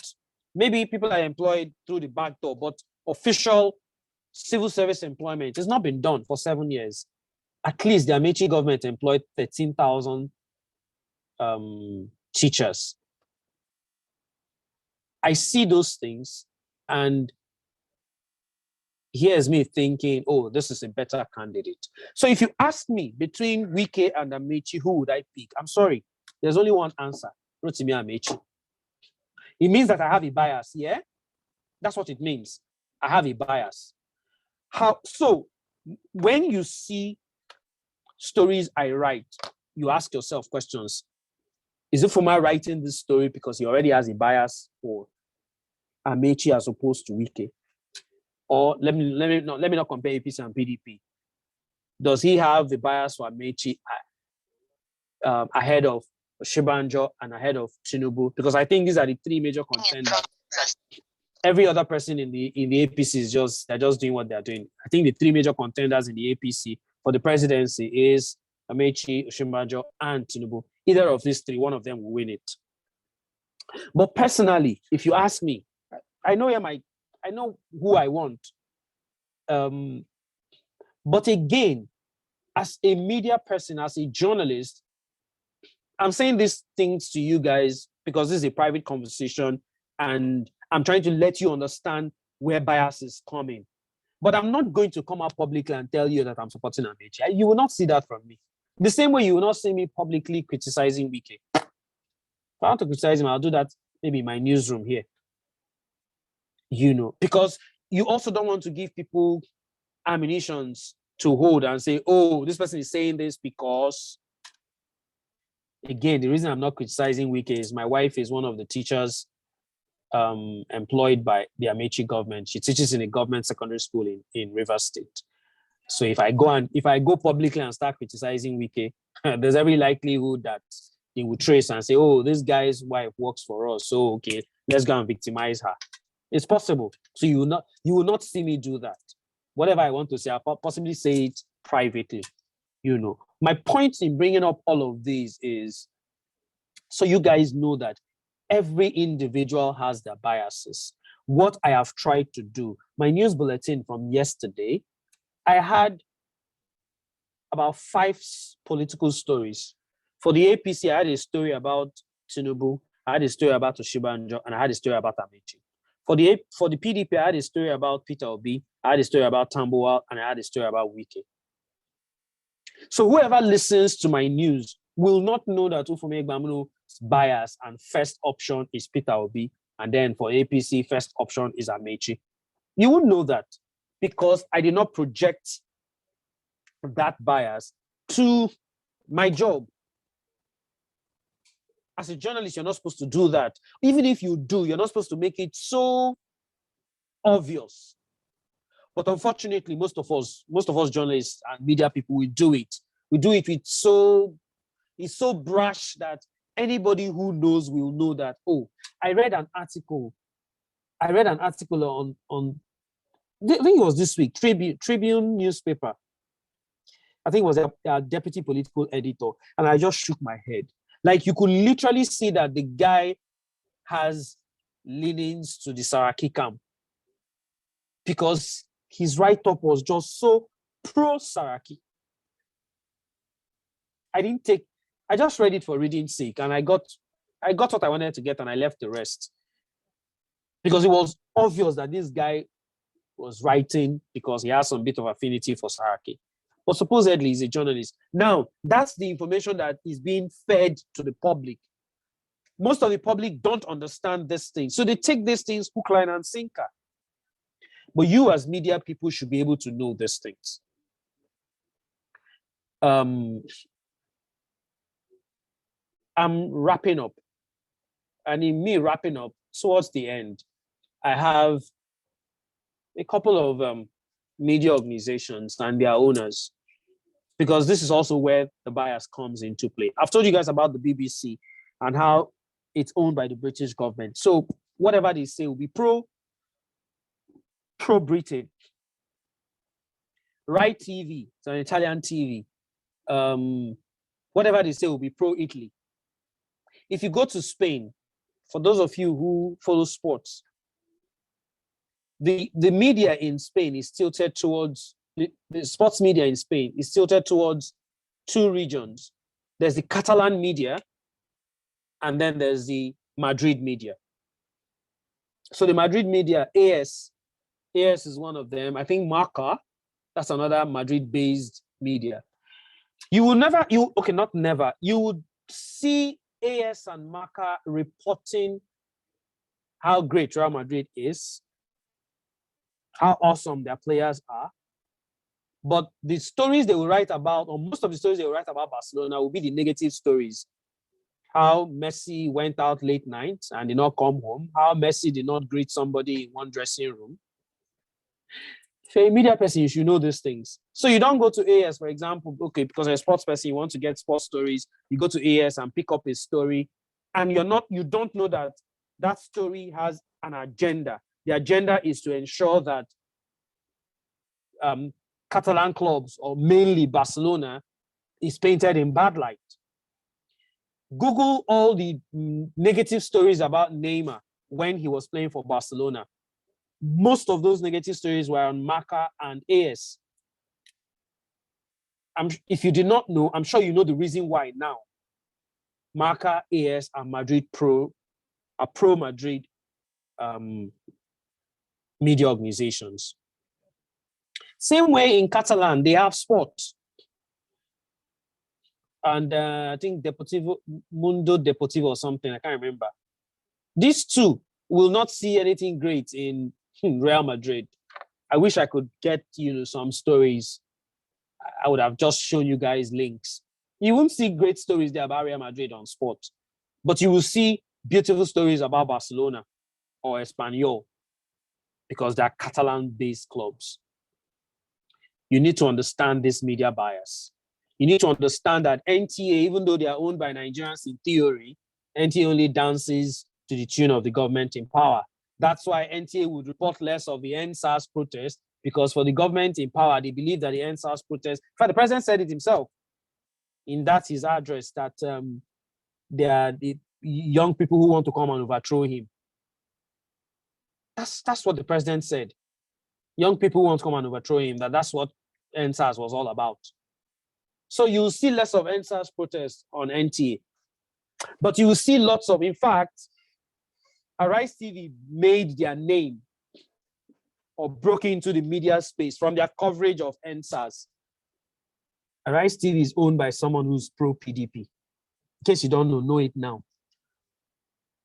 So even as much as they try to be objective, there's still the bias. There's still the little bit of PDP bias. It's there. But Ndoko Egbamuno, the owner, is also a smart person. By the way, they own These Days. So the same person that owns Arise owns These Day newspapers. But he's a smart businessman. So he also tilts towards anybody in power that suits his agenda. Arise made their name from covering NSAS because it was a protest against the government in power. And they also saw it as a good way to warm their hearts into, and that's why a lot of us young persons would rather watch Arise today than watch NTA. Channels used to be the quote and unquote TV that was objective. It's a lie. They have their own biases. If you followed the election, the first election that brought in Goodluck Jonathan, you would have noticed that the person who ended up becoming the person you watch on Arise every day now, Ruben Abati, who was Jonathan's special assistant on media.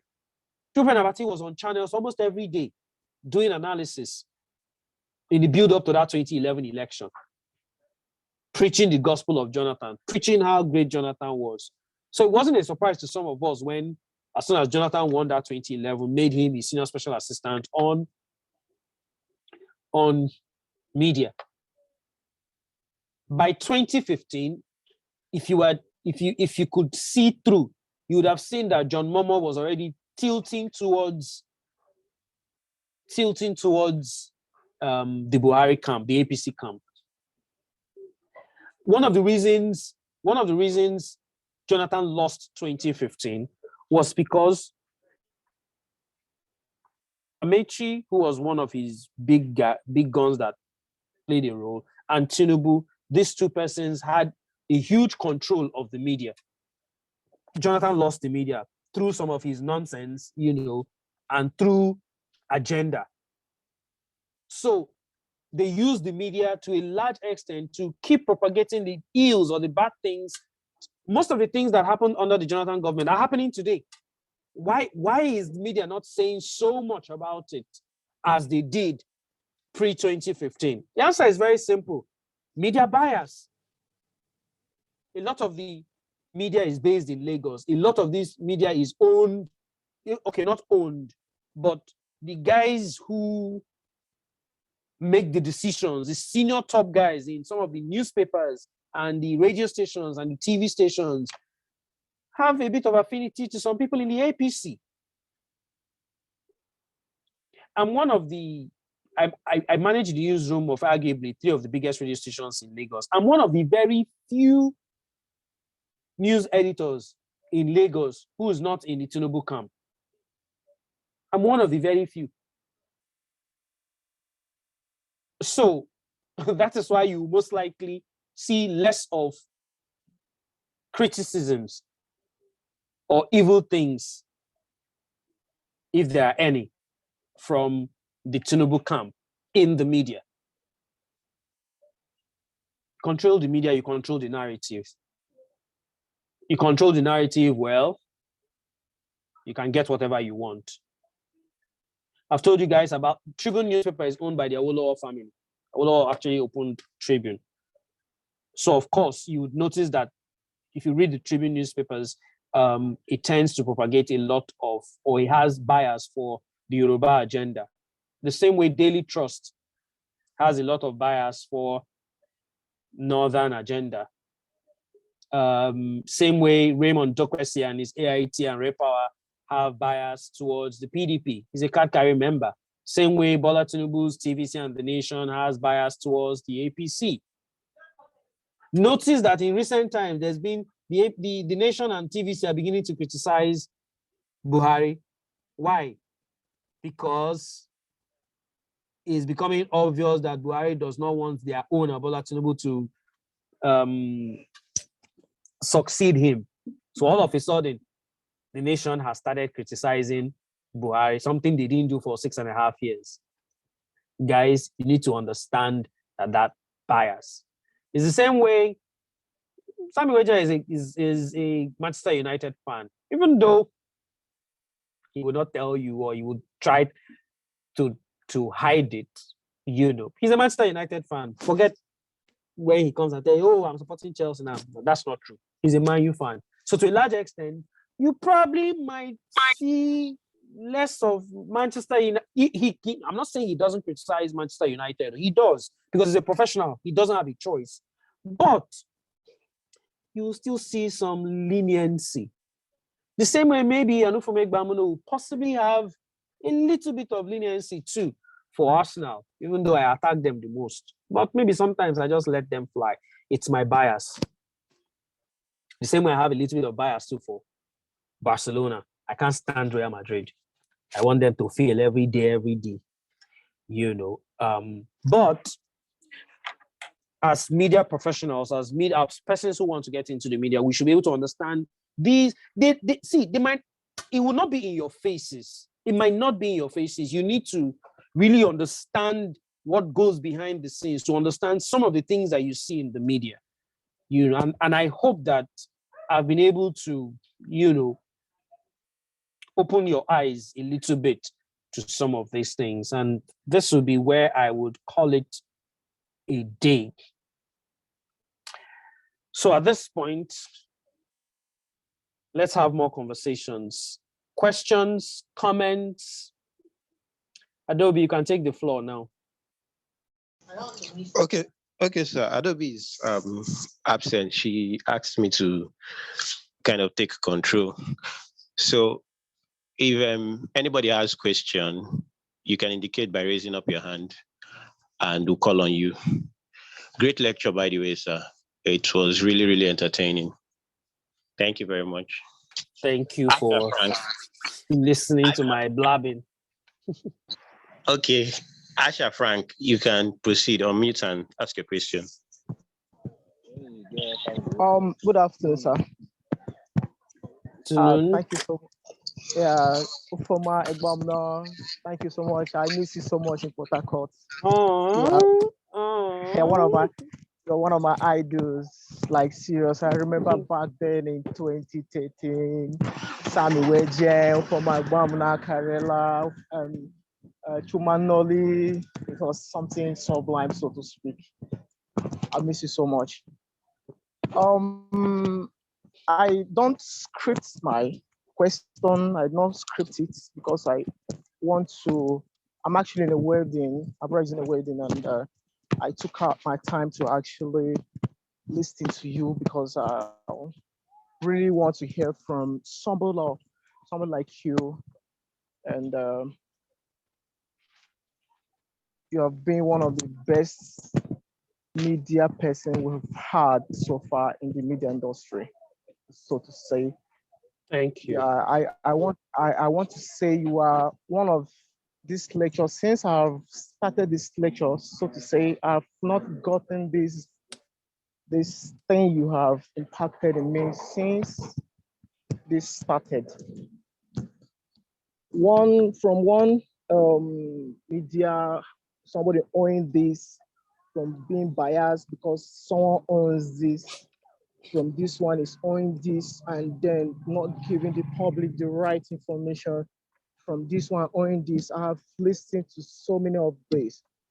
How can we now put the media in order for the public to have accurate information, for the public who are not having this knowledge to actually know the right thing in the media, so that they can be put on the right track, so that things they can understand. I don't know why you're understanding me, because Yeah, I think I get you. the conversation has been from one point order to the other, from backing because of this to the other, from other. You are not the first person that is saying it. I have actually listened to it from some of our lecturers, and I can't really get this context, as a matter of fact, and I don't know how we're getting to, you know, make this work.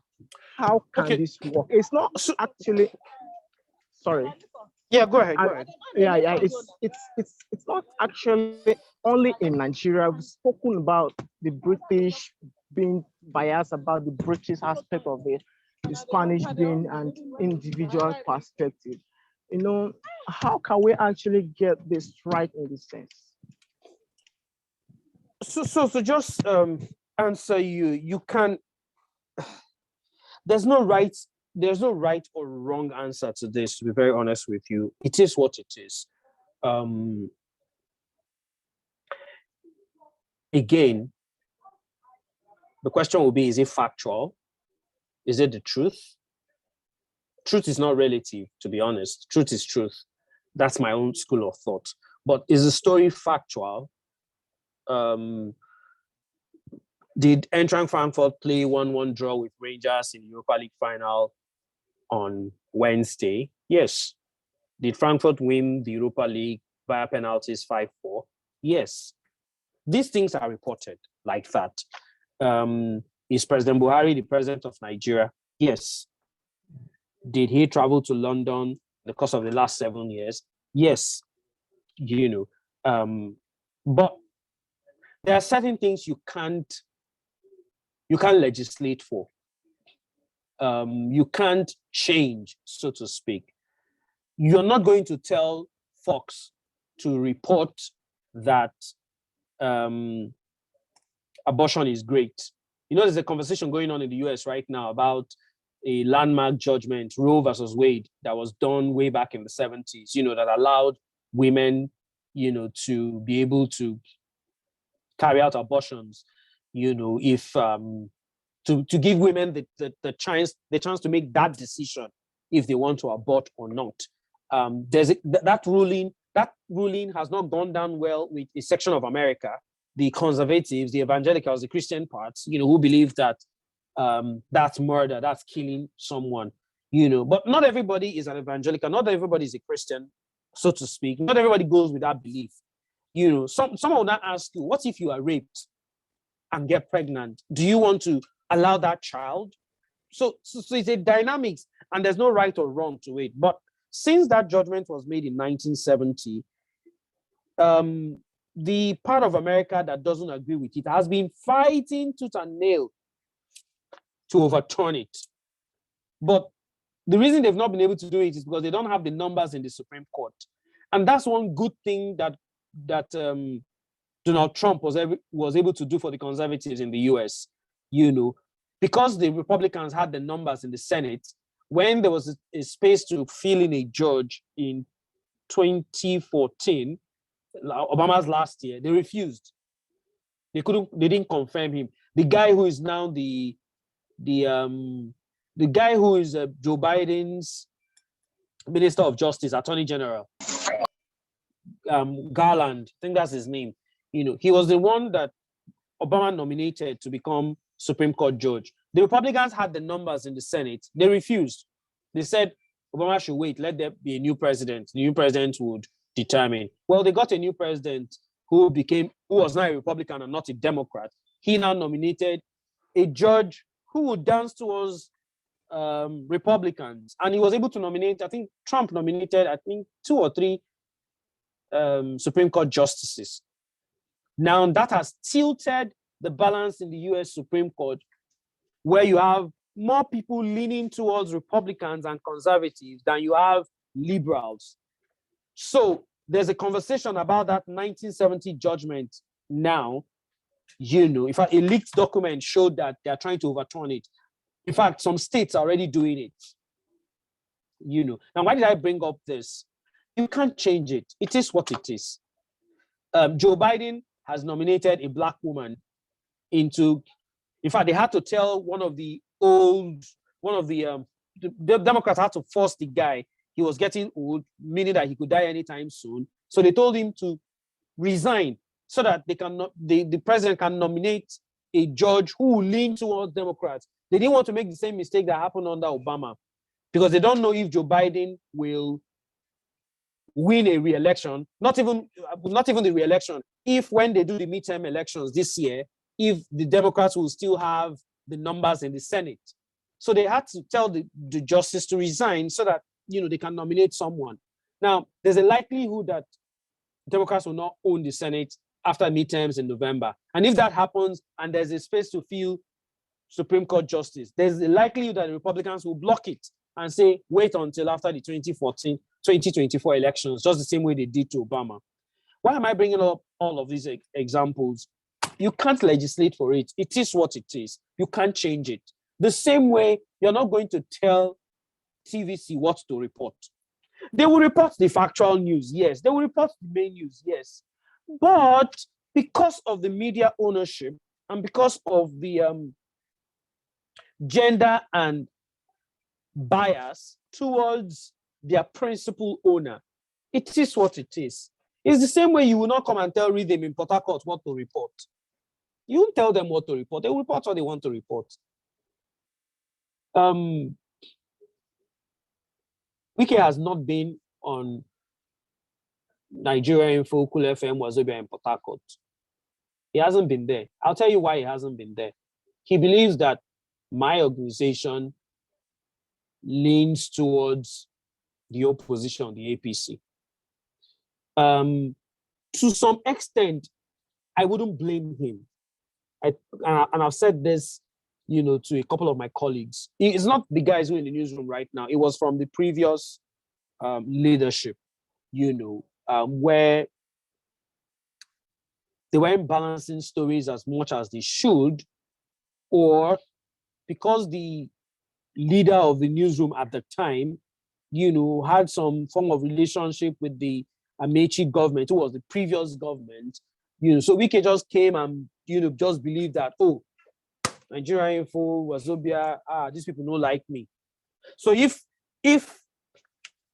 there's a criticism of the Wike government, a good criticism, for example, refugees all over Port Harcourt, right? So if a presenter comes on air and says, Port Harcourt is terrible right now, is the person saying the truth? Yes. But you see, because the governor already feels like, these people don't like me, instead of seeing the message, they'll be seeing the messenger. Again, I'm not holding forth for my colleagues. And like I've told them privately, there are a lot of things they did that they didn't do well. I've been trying to interview the River State governor. for 2 years now. The only reason I've not been able to get him is because he doesn't want to hear anything Nigeria Info. Doesn't want to hear it. But the River State governor can walk into Redeem Studio anytime he wants. Why? Because he believes that those guys are, favorable to him. So, Asha Frank, you can't change it. You can't change it. It is what it is. The media is supposed to strive to be objective. You're supposed to give everybody equal chance. Look at your 5 fingers. All of them are not equal. So the media that the media that is leaning towards the APC would give APC more chance than the PDP. The ones that are leaning towards the PDP will give more chance to the PDP than the APC. The same way AS and Maka will do what they want to do in Spain. The same way the British government will keep ramming it into your ears every day. That the Premier League is the best thing after sliced bread. So they will propagate every good thing about the Premier League and try and subtly, it's subtle. You will not see it if you don't see it. They will try and let you know how not so great the Spanish La Liga is because they're trying to project their own. You can't change it, unfortunately.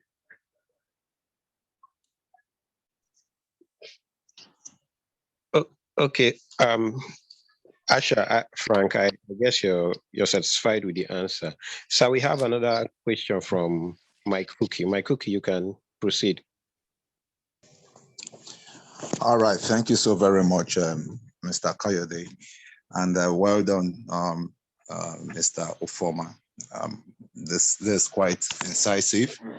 It's quite deep. I love your depth. You've broadened my horizon, and unfortunately, you've also shaken a whole lot of tables here. I love shaking tables. Oh, I yeah. love it. Okay. Great. So this conversation, we could go back and forth on it, and there are different ideologies that you have actually spinned out. Okay, so the media is supposed to be, like they said, the fourth realm of the estate, the conscience of the populace, and all of that. So you have emphasized objectivity in media reporting. Can I go on, sir? Go ahead. Don't mind me. I was looking for what to eat. I'm hungry. Okay, sorry about that. Okay, so there have been this question, like the media has been more of a problem than a solution to the nation. I don't agree. That's not true. But go ahead.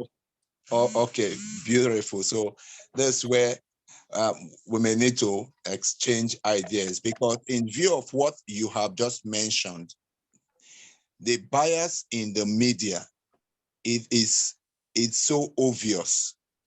Now, you talked about the 3 big media houses, from Arise to Channels to TVC. I agree with you absolutely. AIT is heavily tilted towards the PDP, TVC towards the APC. But in my own view, I think Channels TV, they have been pretty fair, dispassionately in their reportage. I listened to Shenwa Kimbole, who happens to be one of my mentors. I listened to Jide Otitoju on TVC, on the journalist hangout that you talked about. I tend to compare notes even in their analysis. All right, and I could decipher and see who is being objective in their reportage. Now, the NUJ as a body that superintends over this profession, how much have they tried to put punitive measures in place? Yeah, because somebody like Ruben Abati, currently, he used to be the spokesperson to Jonathan. We see a whole lot of these guys that are more or less veterans in this profession. They go up there and they make a whole mess of the ethics and values of this profession.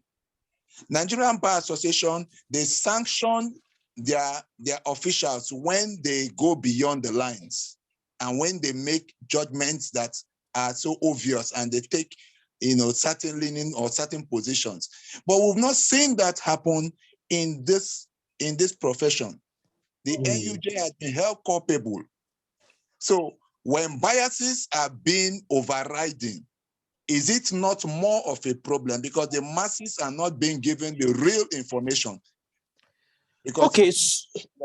Go ahead. Oh, sorry. So are you done? Yeah, yes, for that, I'm fine. Okay. So first of all, let me start with NUJ. Please. NUJ are politicians. Please, let's not even get into the conversations about NUJ. People just want to get into that association and be part of that body because it's an avenue to get close to the politicians and people in power. So NUJ will not do anything. They will do zero, zilch, nothing. Because even the NUJ themselves, the people that the supposed NUJ administrators themselves, you could argue that most of them are even worse off. You could even argue that most of them are so stuck in broadcasting and media of the 1970s and 80s. They don't understand what broadcasting and journalism and media in 2022 is all about. I went for a conference last year, July or so, senior editors in Abuja, and some of the things I heard will shock you. Some of our supposed veteran journalists, I agree, are the problems of what we have. Somebody was telling me, or somebody was saying it, and saying it with her full chest. This person is a GM of a radio station in Edo State. She cannot pick stories off social media. She doesn't even have social media accounts. She cannot pick stories from social media. I couldn't understand it for the life of me. I couldn't understand how in 2022, someone who's a news editor and a GM of a radio station says she cannot have stories from social media. Please, how did we know that Rihanna and her boyfriend or husband now have a child? How did we know first? They put out a statement on our Instagram, right? Social media today, if you're a journalist or a media person and you are not on social media, I'm sorry, you're going to be doing exactly the same thing our veterans in NUJ are doing, because they are so stuck. That's why NTA is so horrible to watch. They're so stuck in the 1970s and 80s. Oh, this is how we used to do it. Almost shut up. I'm doing rubbish. I'm sorry, and I have no apologies. People who know me that, man, I say it the way it is. I don't care. So the NUJ is not going to do anything, trust me, because they themselves are only concerned about the politics of being in NUJ. How are they going to get into meetings with governors to get money and share money? So they're not going to do anything. I think the reason this kind of tutorials, it's for us to understand what needs to be done and do what needs to be done from your own personal perspective. I did not say channels is obviously biased. No, that's not what I said. Sharon Okemade is my very good friend. We were colleagues. We worked together before. In fact, we did something. Together. Yes, just yesterday. One of the presidential aspirants from the APC. I helped him put the guy. The guy wanted to come on Nigeria Info, and I helped him put the interview Nigeria Info Lagos on Thursday and Nigeria Info Abuja yesterday. So I can tell you many things about Sharon Okemade. Trust me, it's my very good friend. All I was saying is that nobody is 100% objective. That's the point I was trying to make when I brought out the example of Reuben Abati being a guest. To you, the viewers, he's just a guest coming to do political analysis on radio, and I'm not sorry on TV, and I'm not talking Arise now. I'm talking back then, 2010, 2011. But he was just not an ordinary guest. He was a guest there all those times to preach the gospel of Goodluck Jonathan. It's subtle, biased, subtle. It's not out there in your face. I know because I know. That's why I'm telling you. You, the audience watching, you probably will not know. And so it wasn't a shock to us when Jonathan won the election in 2011, beat Buhari, and Ruben was appointed Senior Special Assistant on Media. I just gave that as an example. I wasn't saying channels are, if you're talking in terms of objectivity, I think channels is up there as number one in terms of objectivity and fairness, but there is still little bit subtle, little bit here and there. You will probably not see it. I've been in the business long enough to see some of those subtle biases. You can't rule it. That's why when I answered Frank, I was saying that it's not something you can eradicate because it's there. I'm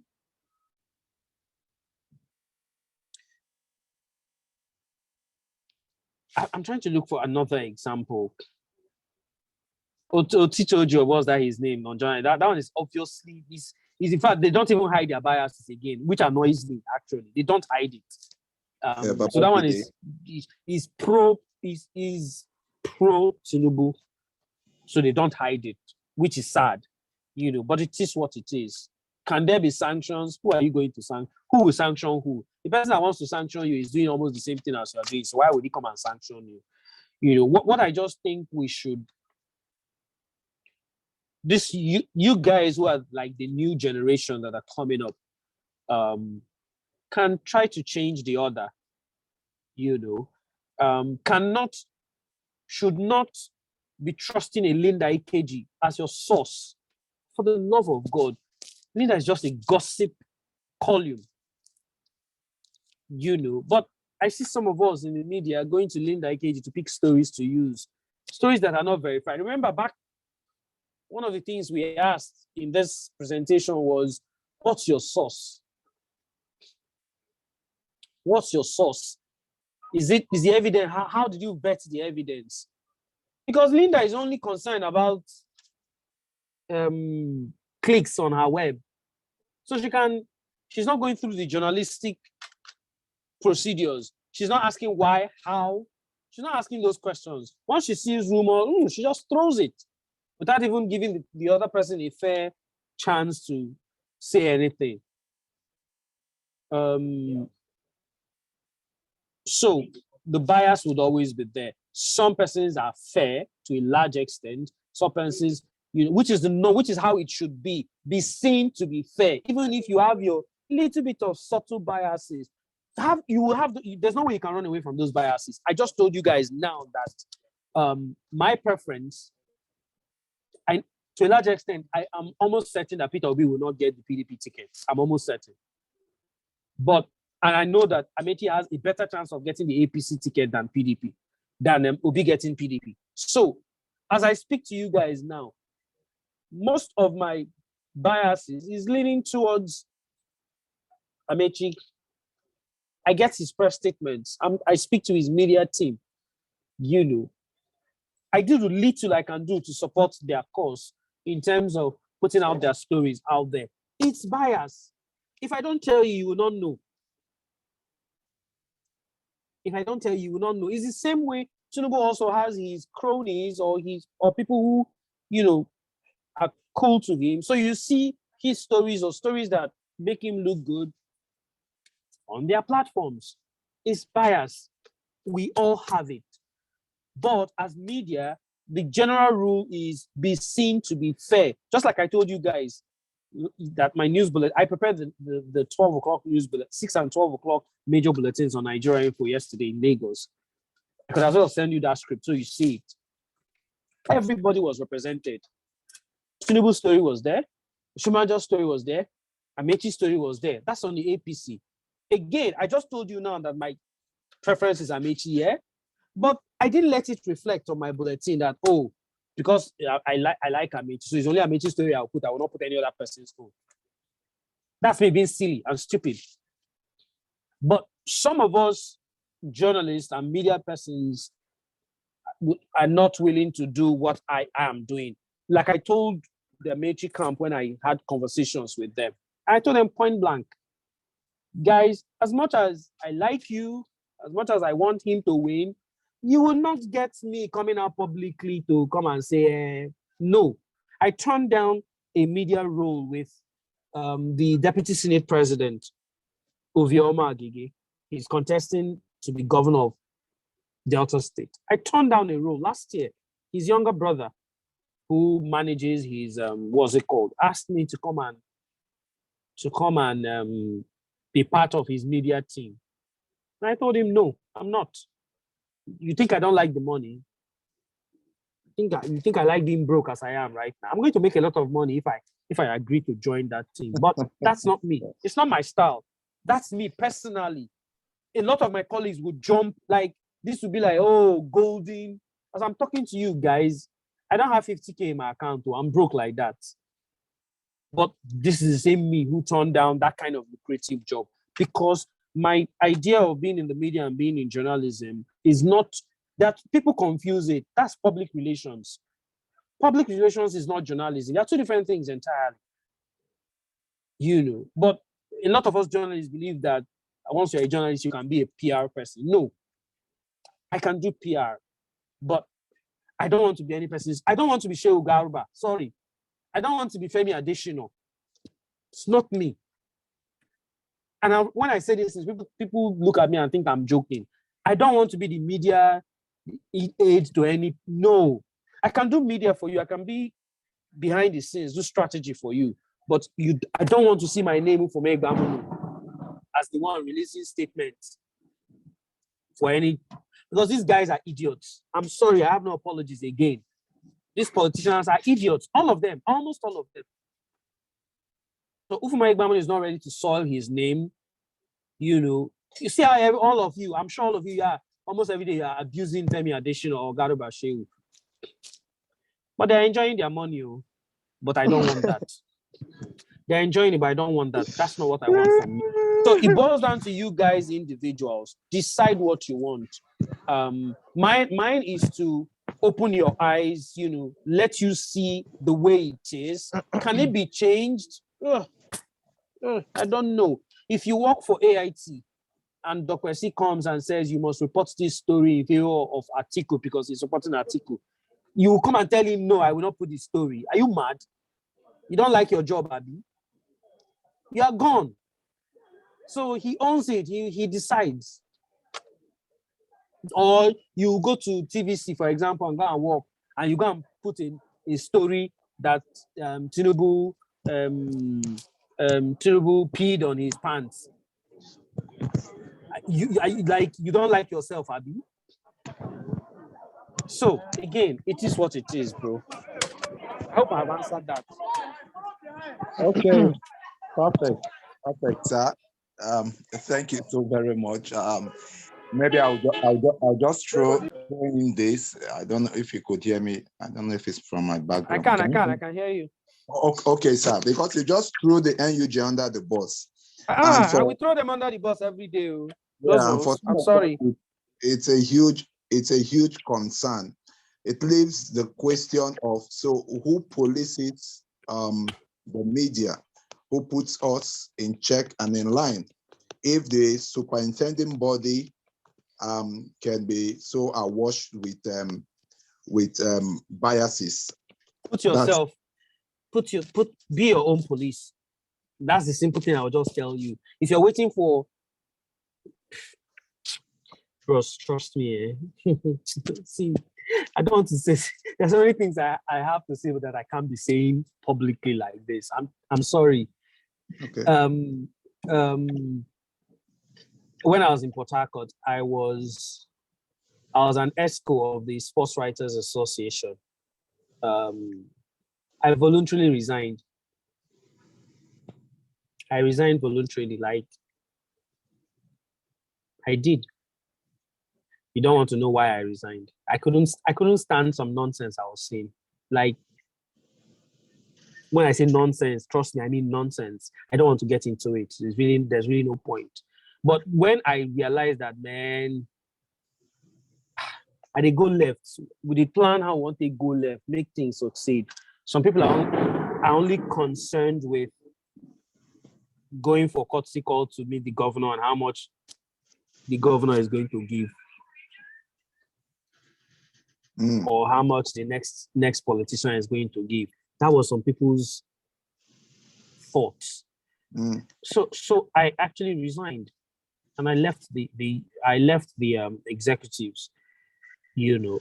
And that's the little experience I had. I can bet you that all these professional bodies, to a large extent, that's how they are too. Nigeria, this decade did not start today. Don't get me wrong.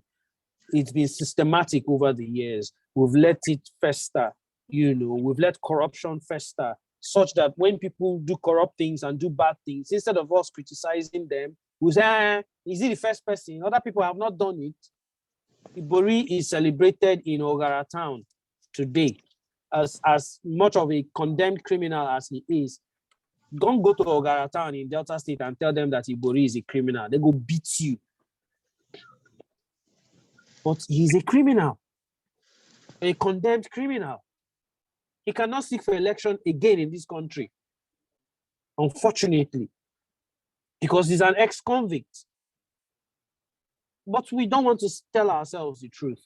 So whether it is NUJ or Sports Writers Association, guy, I'm telling you guys, police yourself. If you want to do this media job, strive to take classes like this, strive to make yourself better. I didn't even tell you guys my story. Yeah, I'm sure some of you that knew me, Port knew me as the sports guy. And you're wondering how I'm head of news right now. I got tired. I got tired of what I was seeing in the sports industry, man. Bro, see, make we leave waiting the right for motor, enter motor, I beg. Police yourself. If you're waiting for NUJ to police you, you're on your own. Okay, sir. Because those ones are concerned about how to use that position to get into politics.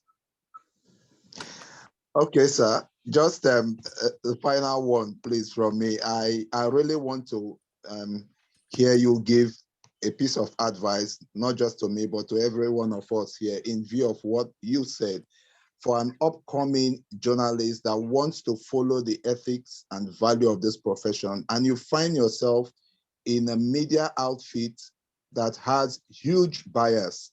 Like you said, you go out there, you bring out stories with facts, but it's been turned down by maybe the head of news or the owner because of his bias and preference.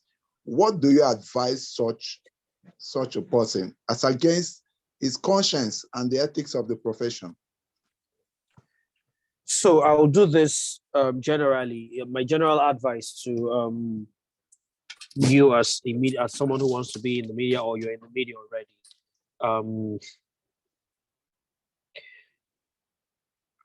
you have to expand your horizon. You have to read. You have to know a lot about almost everything or everything. You can't be great in the media if your knowledge is limited. See what I tell people. You see your computer, you see your laptop, and the capacity your laptop has to contain information.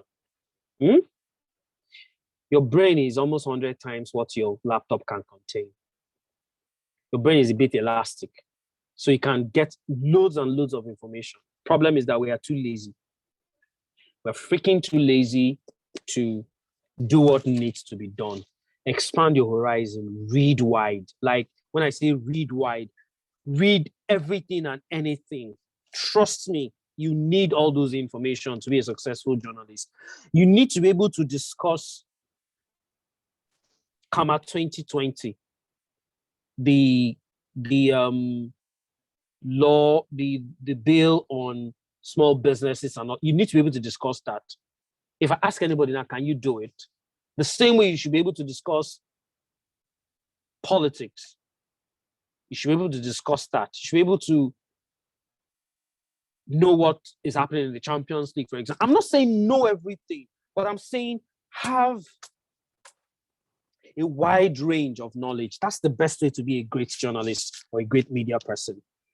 So if I ask you things related to the Okada ban, for example, in Lagos, that has been in the news for a few days now, you should be able to tell me. You should be able to tell me also what's happening in the political dynamics of the PDP in Rivers State and how possibly the governor wants a candidate, but there's also another candidate who used to be the Ufuoma boss and go around owner. I've mentioned his name already, go around, who is also a strong personality. You should be able to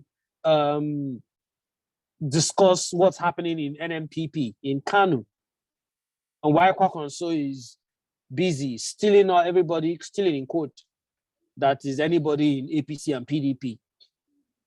You should be able to tell me what's happening with the outbreak of chickenpox in some countries outside of the country. You should be able to tell me what's happening with this Roe versus Wade conversation about abortion in the US. You see, I've mentioned different topics and different areas. I'm not saying you know everything, no, but you should be able to, on the spot, say something about each of these conversations. That's what makes you a great media person. Yes, you have the place where you focus on your area of strength. Is it public relations? Is it presenting? Is it production? Is it writing? You would have your area of core strength, but you should be able to know everything. You should be able to know something about everything. As I am today, I can literally do anything in the media, literally anything. I've worked in TV, I've worked on radio, I've written. There's really nothing apart from maybe I can even shoot camera. It's just that I know it's not my area of strength. So I could be a director. I could do TV direction. That's how much of knowledge and skills I have. I can fit in almost every aspect. So that's why I would literally go on Monday and go and read the news if my anchor is not around, or produce the news. And on Thursday, I'm seated in that studio, I'm talking about Super Eagles and Arsenal and Man U. And I'm done with that and I'm talking politics. You need that to be a great media person. As for how do you deal with these biases as an upcoming person, you can't fight the system. Don't even try to be a martyr, please. Don't go and say, oh, because your boss, your head of news is pro PDP, you go and insult him. You will get fired. Sorry. You get fired. And when you get fired, you go back to the trenches. But he will tell you that time when you go back to the trenches. What do? Do what you have to do. Go send your report, do your report, bring it, file it. You're not the editor. So as a reporter, for example, it's not your job to decide what goes on. That's the editor's job. That's the head of news's job. Your own job is to file the story. Whether it is used or not, it's none of your business. It's your business, but still none of your business. Because that editorial decision is not yours. When you grow in the system, you grow to become an editor at the end of the day. And then you can start making those decisions. But you don't just wake up and become an editor overnight. I was not an editor from the very beginning. I started from the scratch. Today, I determine to a large extent what goes into the bulletins of Wazobia FM Lagos, of Cool FM Lagos, and of Nigeria Info FM Lagos. That's what I do today. I didn't do this 3-4 years ago. 3-4 years ago, 5 years ago, I was in Port Harcourt presenting Arsenal and Man U. So you can't fight the system, especially if you're not the one. Let me tell you guys who know me from Port Harcourt why you did not know me in Port Harcourt as a news person. You didn't know me. I was employed as a news editor and a sports presenter. I did news editing in Port Harcourt my first 2 weeks when I came in 2012. But after that, I didn't do anything. Some of the guys that were editing news in Port Harcourt literally were sending their news to me to help look through first. But when they mentioned the name of the editor, they did not use to mention Ufuoma Egbamuno. So that's why you didn't know. But there's a reason I concentrated. Okay, I had the opportunity that I could do this and I could do that. So I chose to do sports. And that's why a lot of you know me as a sports person. But the major reason I did not do news in Port Harcourt was because I didn't like the way the newsroom was being ran. I didn't like the leadership. I didn't like the direction. I felt it could be done a little better. But I didn't have the opportunity to make those decisions. And I take early morning, come out.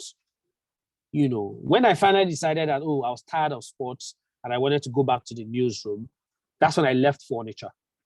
Onitsha didn't work out well. And 3 months after, I was in Lagos.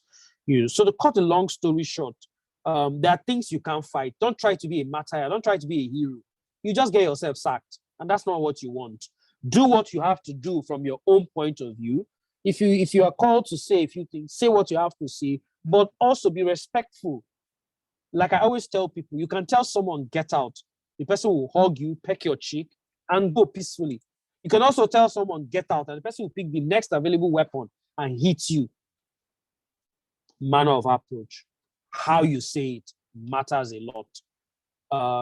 So if you're in an environment where you're being stifled, if you can, leave.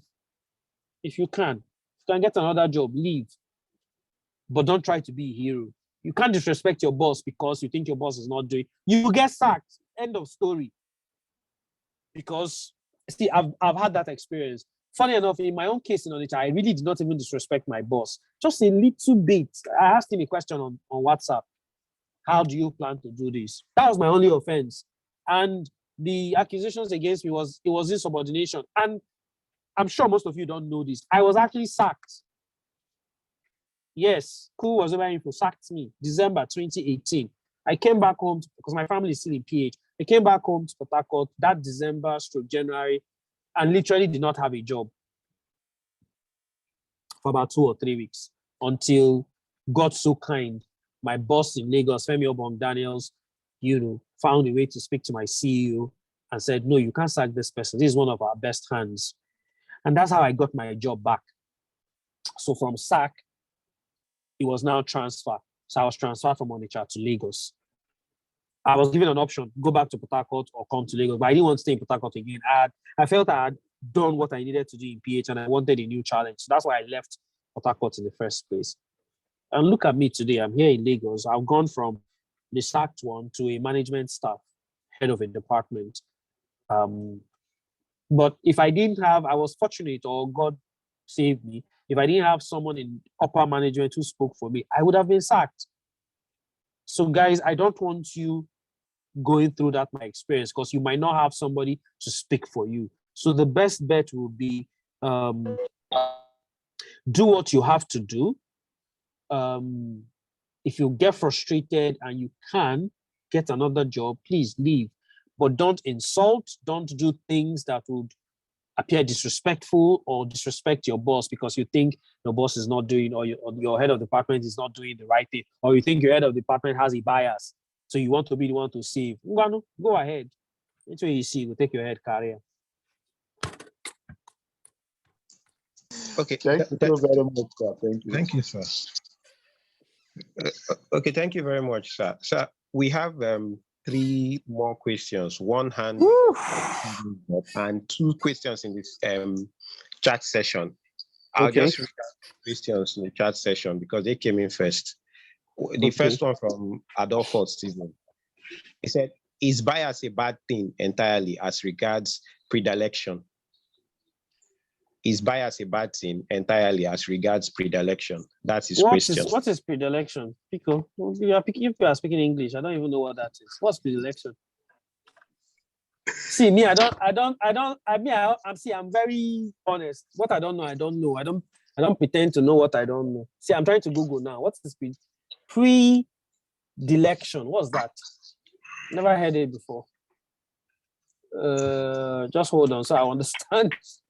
I think that could be a mistake. Probably, maybe he wanted to say prediction. I saw that question. I wouldn't know.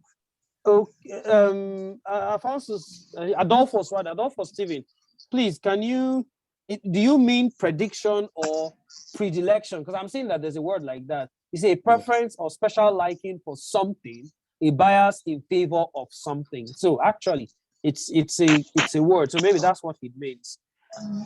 Is bias a bad thing? No, bias is not.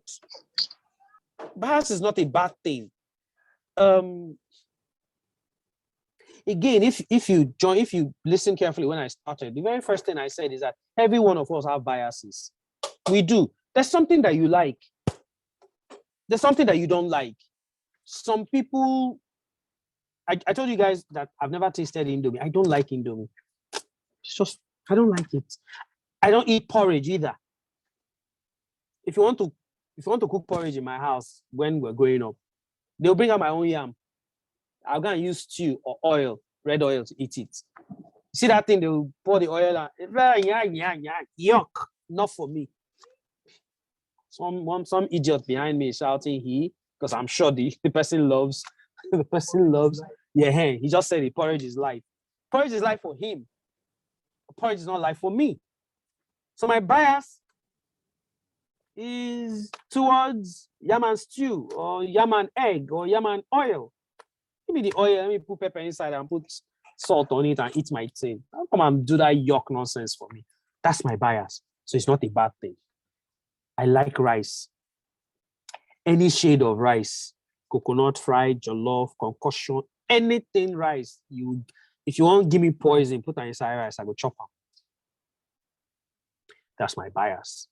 So bias is not a bad thing. No, it's not. It just depends on the application. How do you do it? As a media person, you are supposed to be objective. But again, I remember telling you guys that the first question I was asked in my very first job interview was about bias. Sorry, about objectivity. And funny enough, I gave the examples I gave, I said, you can't be 100% objective. And I used Tinubu's The Nation at the time as an example, because we didn't have TVC news then. What we had then was just the normal TVC. In fact, it was a station where I worked, NN24 back then, that Tinubu came as a guest, saw what we were doing, and said he was going to replicate it. That's how TVC news came up about. But that's a story for another day. Adolphus, I've seen, yes, you're actually right. And I Googled it's not there, it's actually the predilection. It's actually where you have a special liking. So I have a special affinity for Arsenal. I've told you guys, I love Arsenal, even though they frustrate me as a fan. But I can't stop. Come on, what are you people eating? But I asked you if you have food now. So you give me. I want to drink. Is there sugar? So waka. Sorry guys, sorry. I'm hungry. I want to drink that. You don't understand. See, I like being as real as possible. How you I get water? I don't understand. Bros, man, I know verse, so may I drink my guy first. Hungry, they catch me. This is me, this is me. You don't see me finish. I try not to be hypocritical. Like, I'm real like this. I complain, say hungry, they catch me. This guy get where all that are not. I bring you out.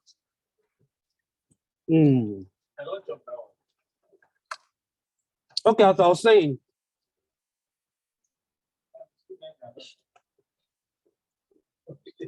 you can't. Having bias is good. It's okay. It's natural. It's the way we are created. You could even argue that God has bias.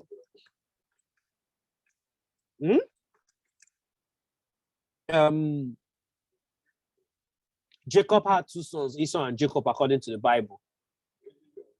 somehow God was leaning towards Jacob. Was it Jacob?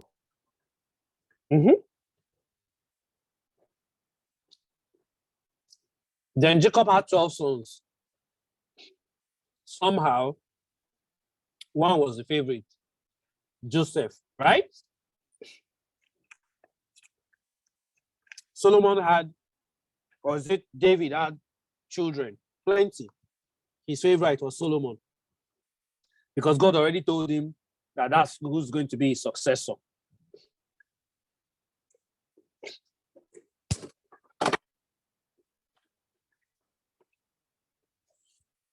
You can't help it.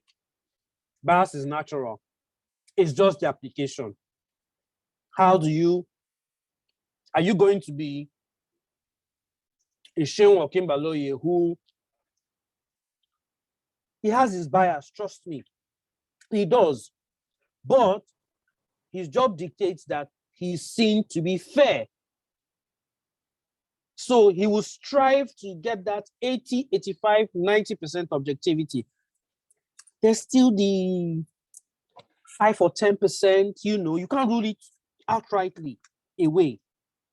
As opposed to, this might not be a fair comparison, Titoju, because Titoju is not a presenter, he's an analyst. So there are two different things. Shehu is presenting and asking the questions, while Titoju is doing analysis.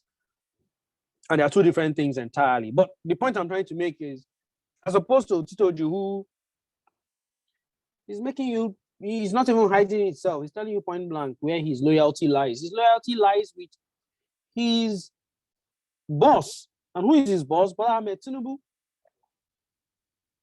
So it's not a bad thing.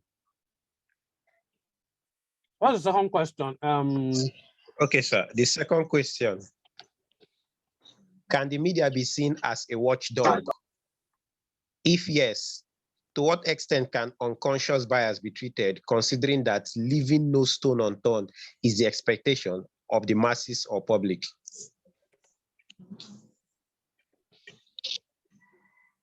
Sir, did you get that? I did.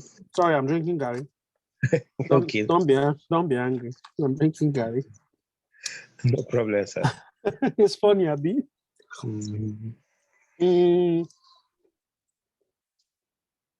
Media is watchdog. Yes. As much as we've talked about the biases in the media, how to watch it and navigate through it, media is still a watchdog. Say what extent can unconscious bias be treated considering? The job of the media is, again, like I said, to ensure that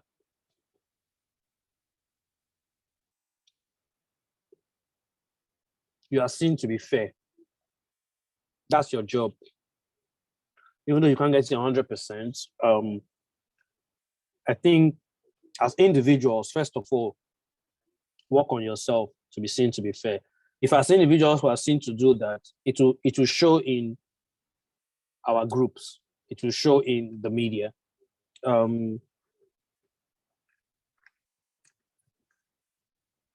think the best solution for the media to purge itself would be that people should strive to understand that media ownership should not be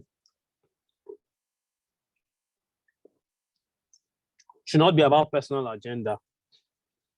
Tinubu has told you that he's had a lifelong ambition to be president. You think he's lying?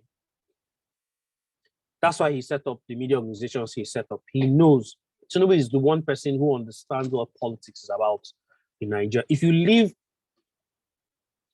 the APC primary ticket open, Tinubu will beat everybody hands down. And I mean hands down. Because maybe today you don't start to the plan for this thing. Then the plan for them by setting up the nation, by setting up TVC. The same way Awolowo used the media, understood the power of the media. So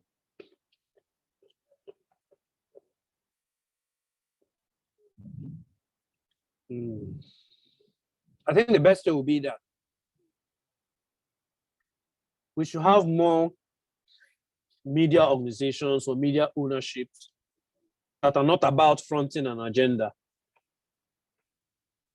Tinubu also tried, Atiku has a media organization, but he took it to Yola.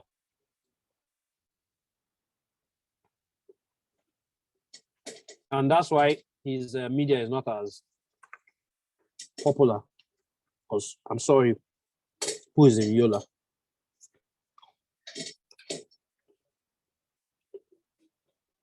I'm not trying to disrespect Yola people, but again, get what I mean. If you're not in the major cities in Nigeria, if you're not broadcasting from the major cities in Nigeria, you're at a disadvantage already.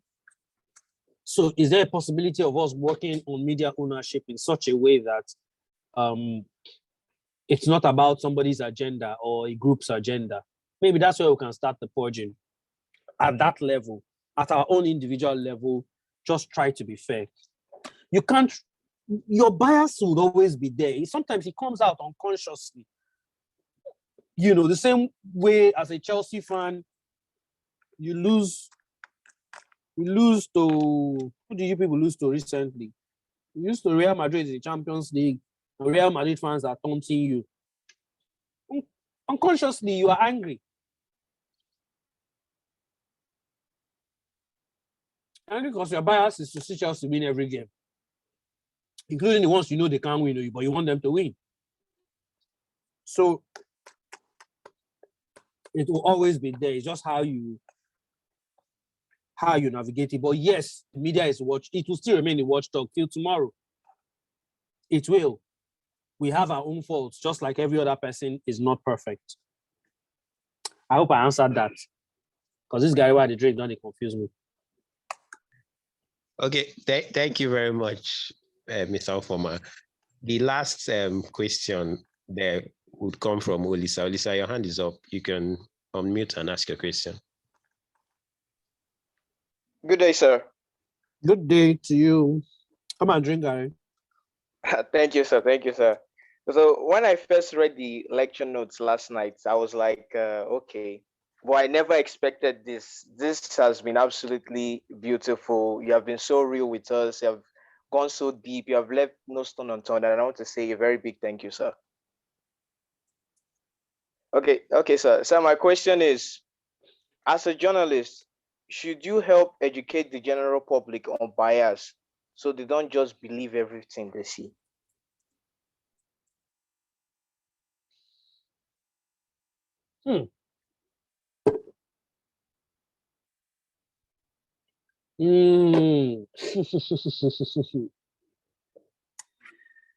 Now, this is a tough question, to be very honest. I could envisage a lot of the questions that was asked already, but I didn't see this one coming. Should you, as a journalist, educate the public about these biases?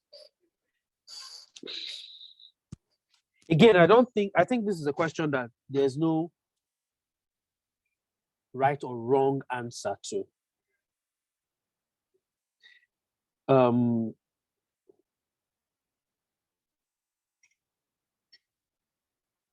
I do it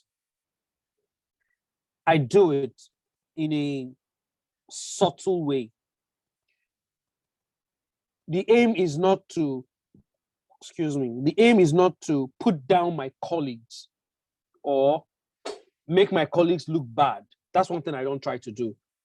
You know, so sometimes even when I see there are a couple of people I follow on Twitter, Twitter is like my number one social media space. There are a couple of my colleagues I follow on Twitter, and I can't stand some of the nonsense they say. And again, nonsense. That's the best word to describe some of the things they say. Because I think that these people should know better. If you call yourself professional, there are certain things you expect. You're not expected to, you see, if you're doing if it's banter you're doing, I can understand. Do you get? But if you're having a serious conversation, because people expect to learn from you, people look up to you.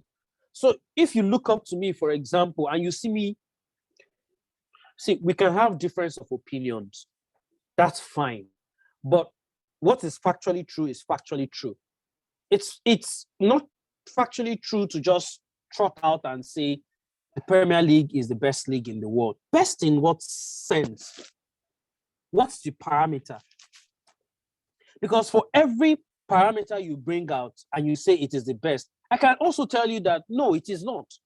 So it's not factually true. That's where the media bias I'm talking about comes into play. If you say, oh, it's because last season we had two Premier League teams in the Champions League final, yeah, Chelsea and Man City. If you say that's the reason, let's go down memory lane.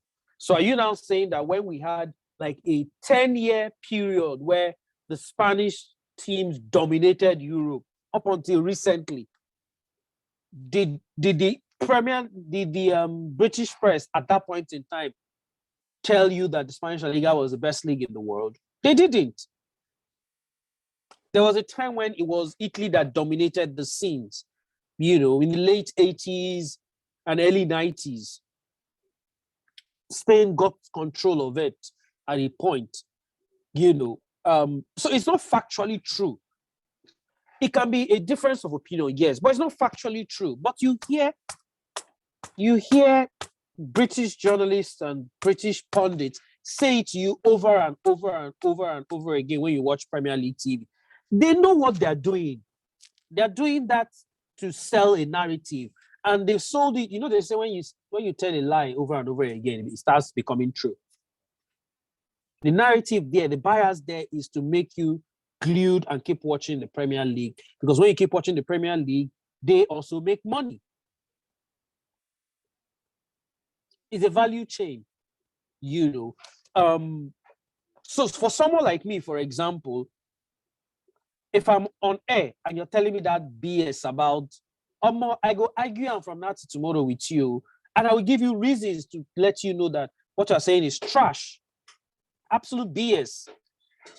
But I'm not going to insult you, even though I can insult people stylishly. If you don't know it's an insult, it's a cup of tea. There's a way you can insult someone. You're speaking English, but you're insulting the person, but the person will not know. But the point I'm trying to make is every opportunity I have, I try to correct some of these because there are misconceptions, and these misconceptions have been put out continuously so that people think it's now true. So in my thoughts, if I have the opportunity to correct some of these misconceptions, I'm also willing to accept when I'm wrong or when I think, okay, you are right in what you're saying. That's me. I would hands up and say, oh, I made a mistake. But if I have the opportunity to make these corrections, I do. But at the same time, there's a thin line. You also don't want to be seen as ratting your colleagues out. You don't want to be seen as projecting your colleagues as evil people while you are the good person. So I'm not going to come on air publicly and tell you that and say that Dokwesi and AIT or Red Power is tilted towards the PDP. I will not come on air and say that. I'm saying that to us here as media persons because this is like a training we're having. It's not public knowledge. But I'm not going to come on air when doing analysis of politics, for example, say, the reason AIT is tilting towards Atiku or criticizing Buhari is because their own. Nah, I won't do that. So I don't think that is actually right to do, but there are ways you can try to correct some of these tropes or some of these misconceptions, without necessarily being seen as calling out your colleagues. Because again, you also have to understand that balance. You don't want to be seen as the black sheep in a family, even if what you want to say is right. They will leave that message where you try to break out and you become the bad messenger and everybody is against you. You don't want that, especially in our profession where you need that collaboration with everybody. Because sometimes you don't have the story. Sometimes you don't know what's happening. It's your colleague that will let you know that, oh, this, or you missed a press conference and somebody is telling you, oh, somebody is sending a story to you or sending a press statement to you. So you need your colleague. So you don't want to be seen as one who is coming out and bashing people because you think you want to be the first person to say, oh, there's bias. You, don't you have bias? I don't know if I've answered your question. Olisa, are you satisfied? Yes, sir, you have. Very satisfied, sir. Very, very satisfied. Yo. Okay. So thank you very much, Mr. Ufuoma. In the absence of any other question, we will be bringing the class to an end. We really appreciate your time, sir. It's been 2 hours plus. Yep.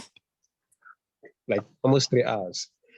We appreciate your time and we say thank you very much for the time. Thank you very much, sir. I would also say thank you for listening to me blabbing and talking for the last almost 3 hours.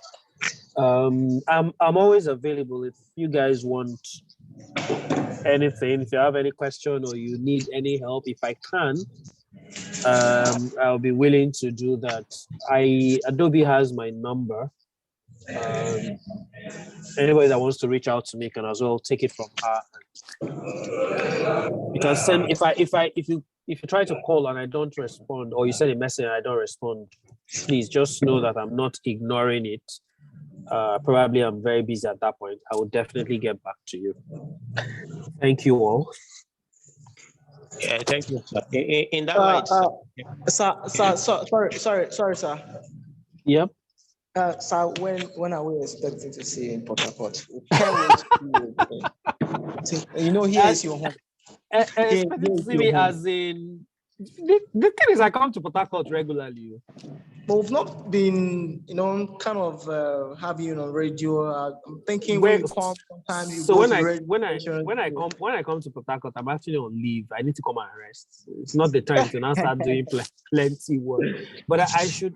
The last time I was in Port Harcourt, I was on air. Now you were the one that probably wasn't listening. I was on air the last time I was in Port Harcourt. I remember I did the show with Carl. I think with Carl and Kosi. Yeah, I was on Nigerian for the last time I was around. I should be in Port Harcourt next month. I should. Second week of June. I think I should have 2 weeks to come and rest. Maybe one of those days I would probably just come to the studio. Okay, sir. Thank you so much. I follow you on Twitter. I will send you a message now, sir. No wahala. Take care, people. Thank you very much. See y'all. All right. Bye-bye.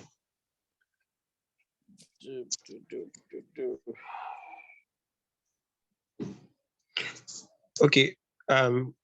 Can you guys hear me? Mr. Mike?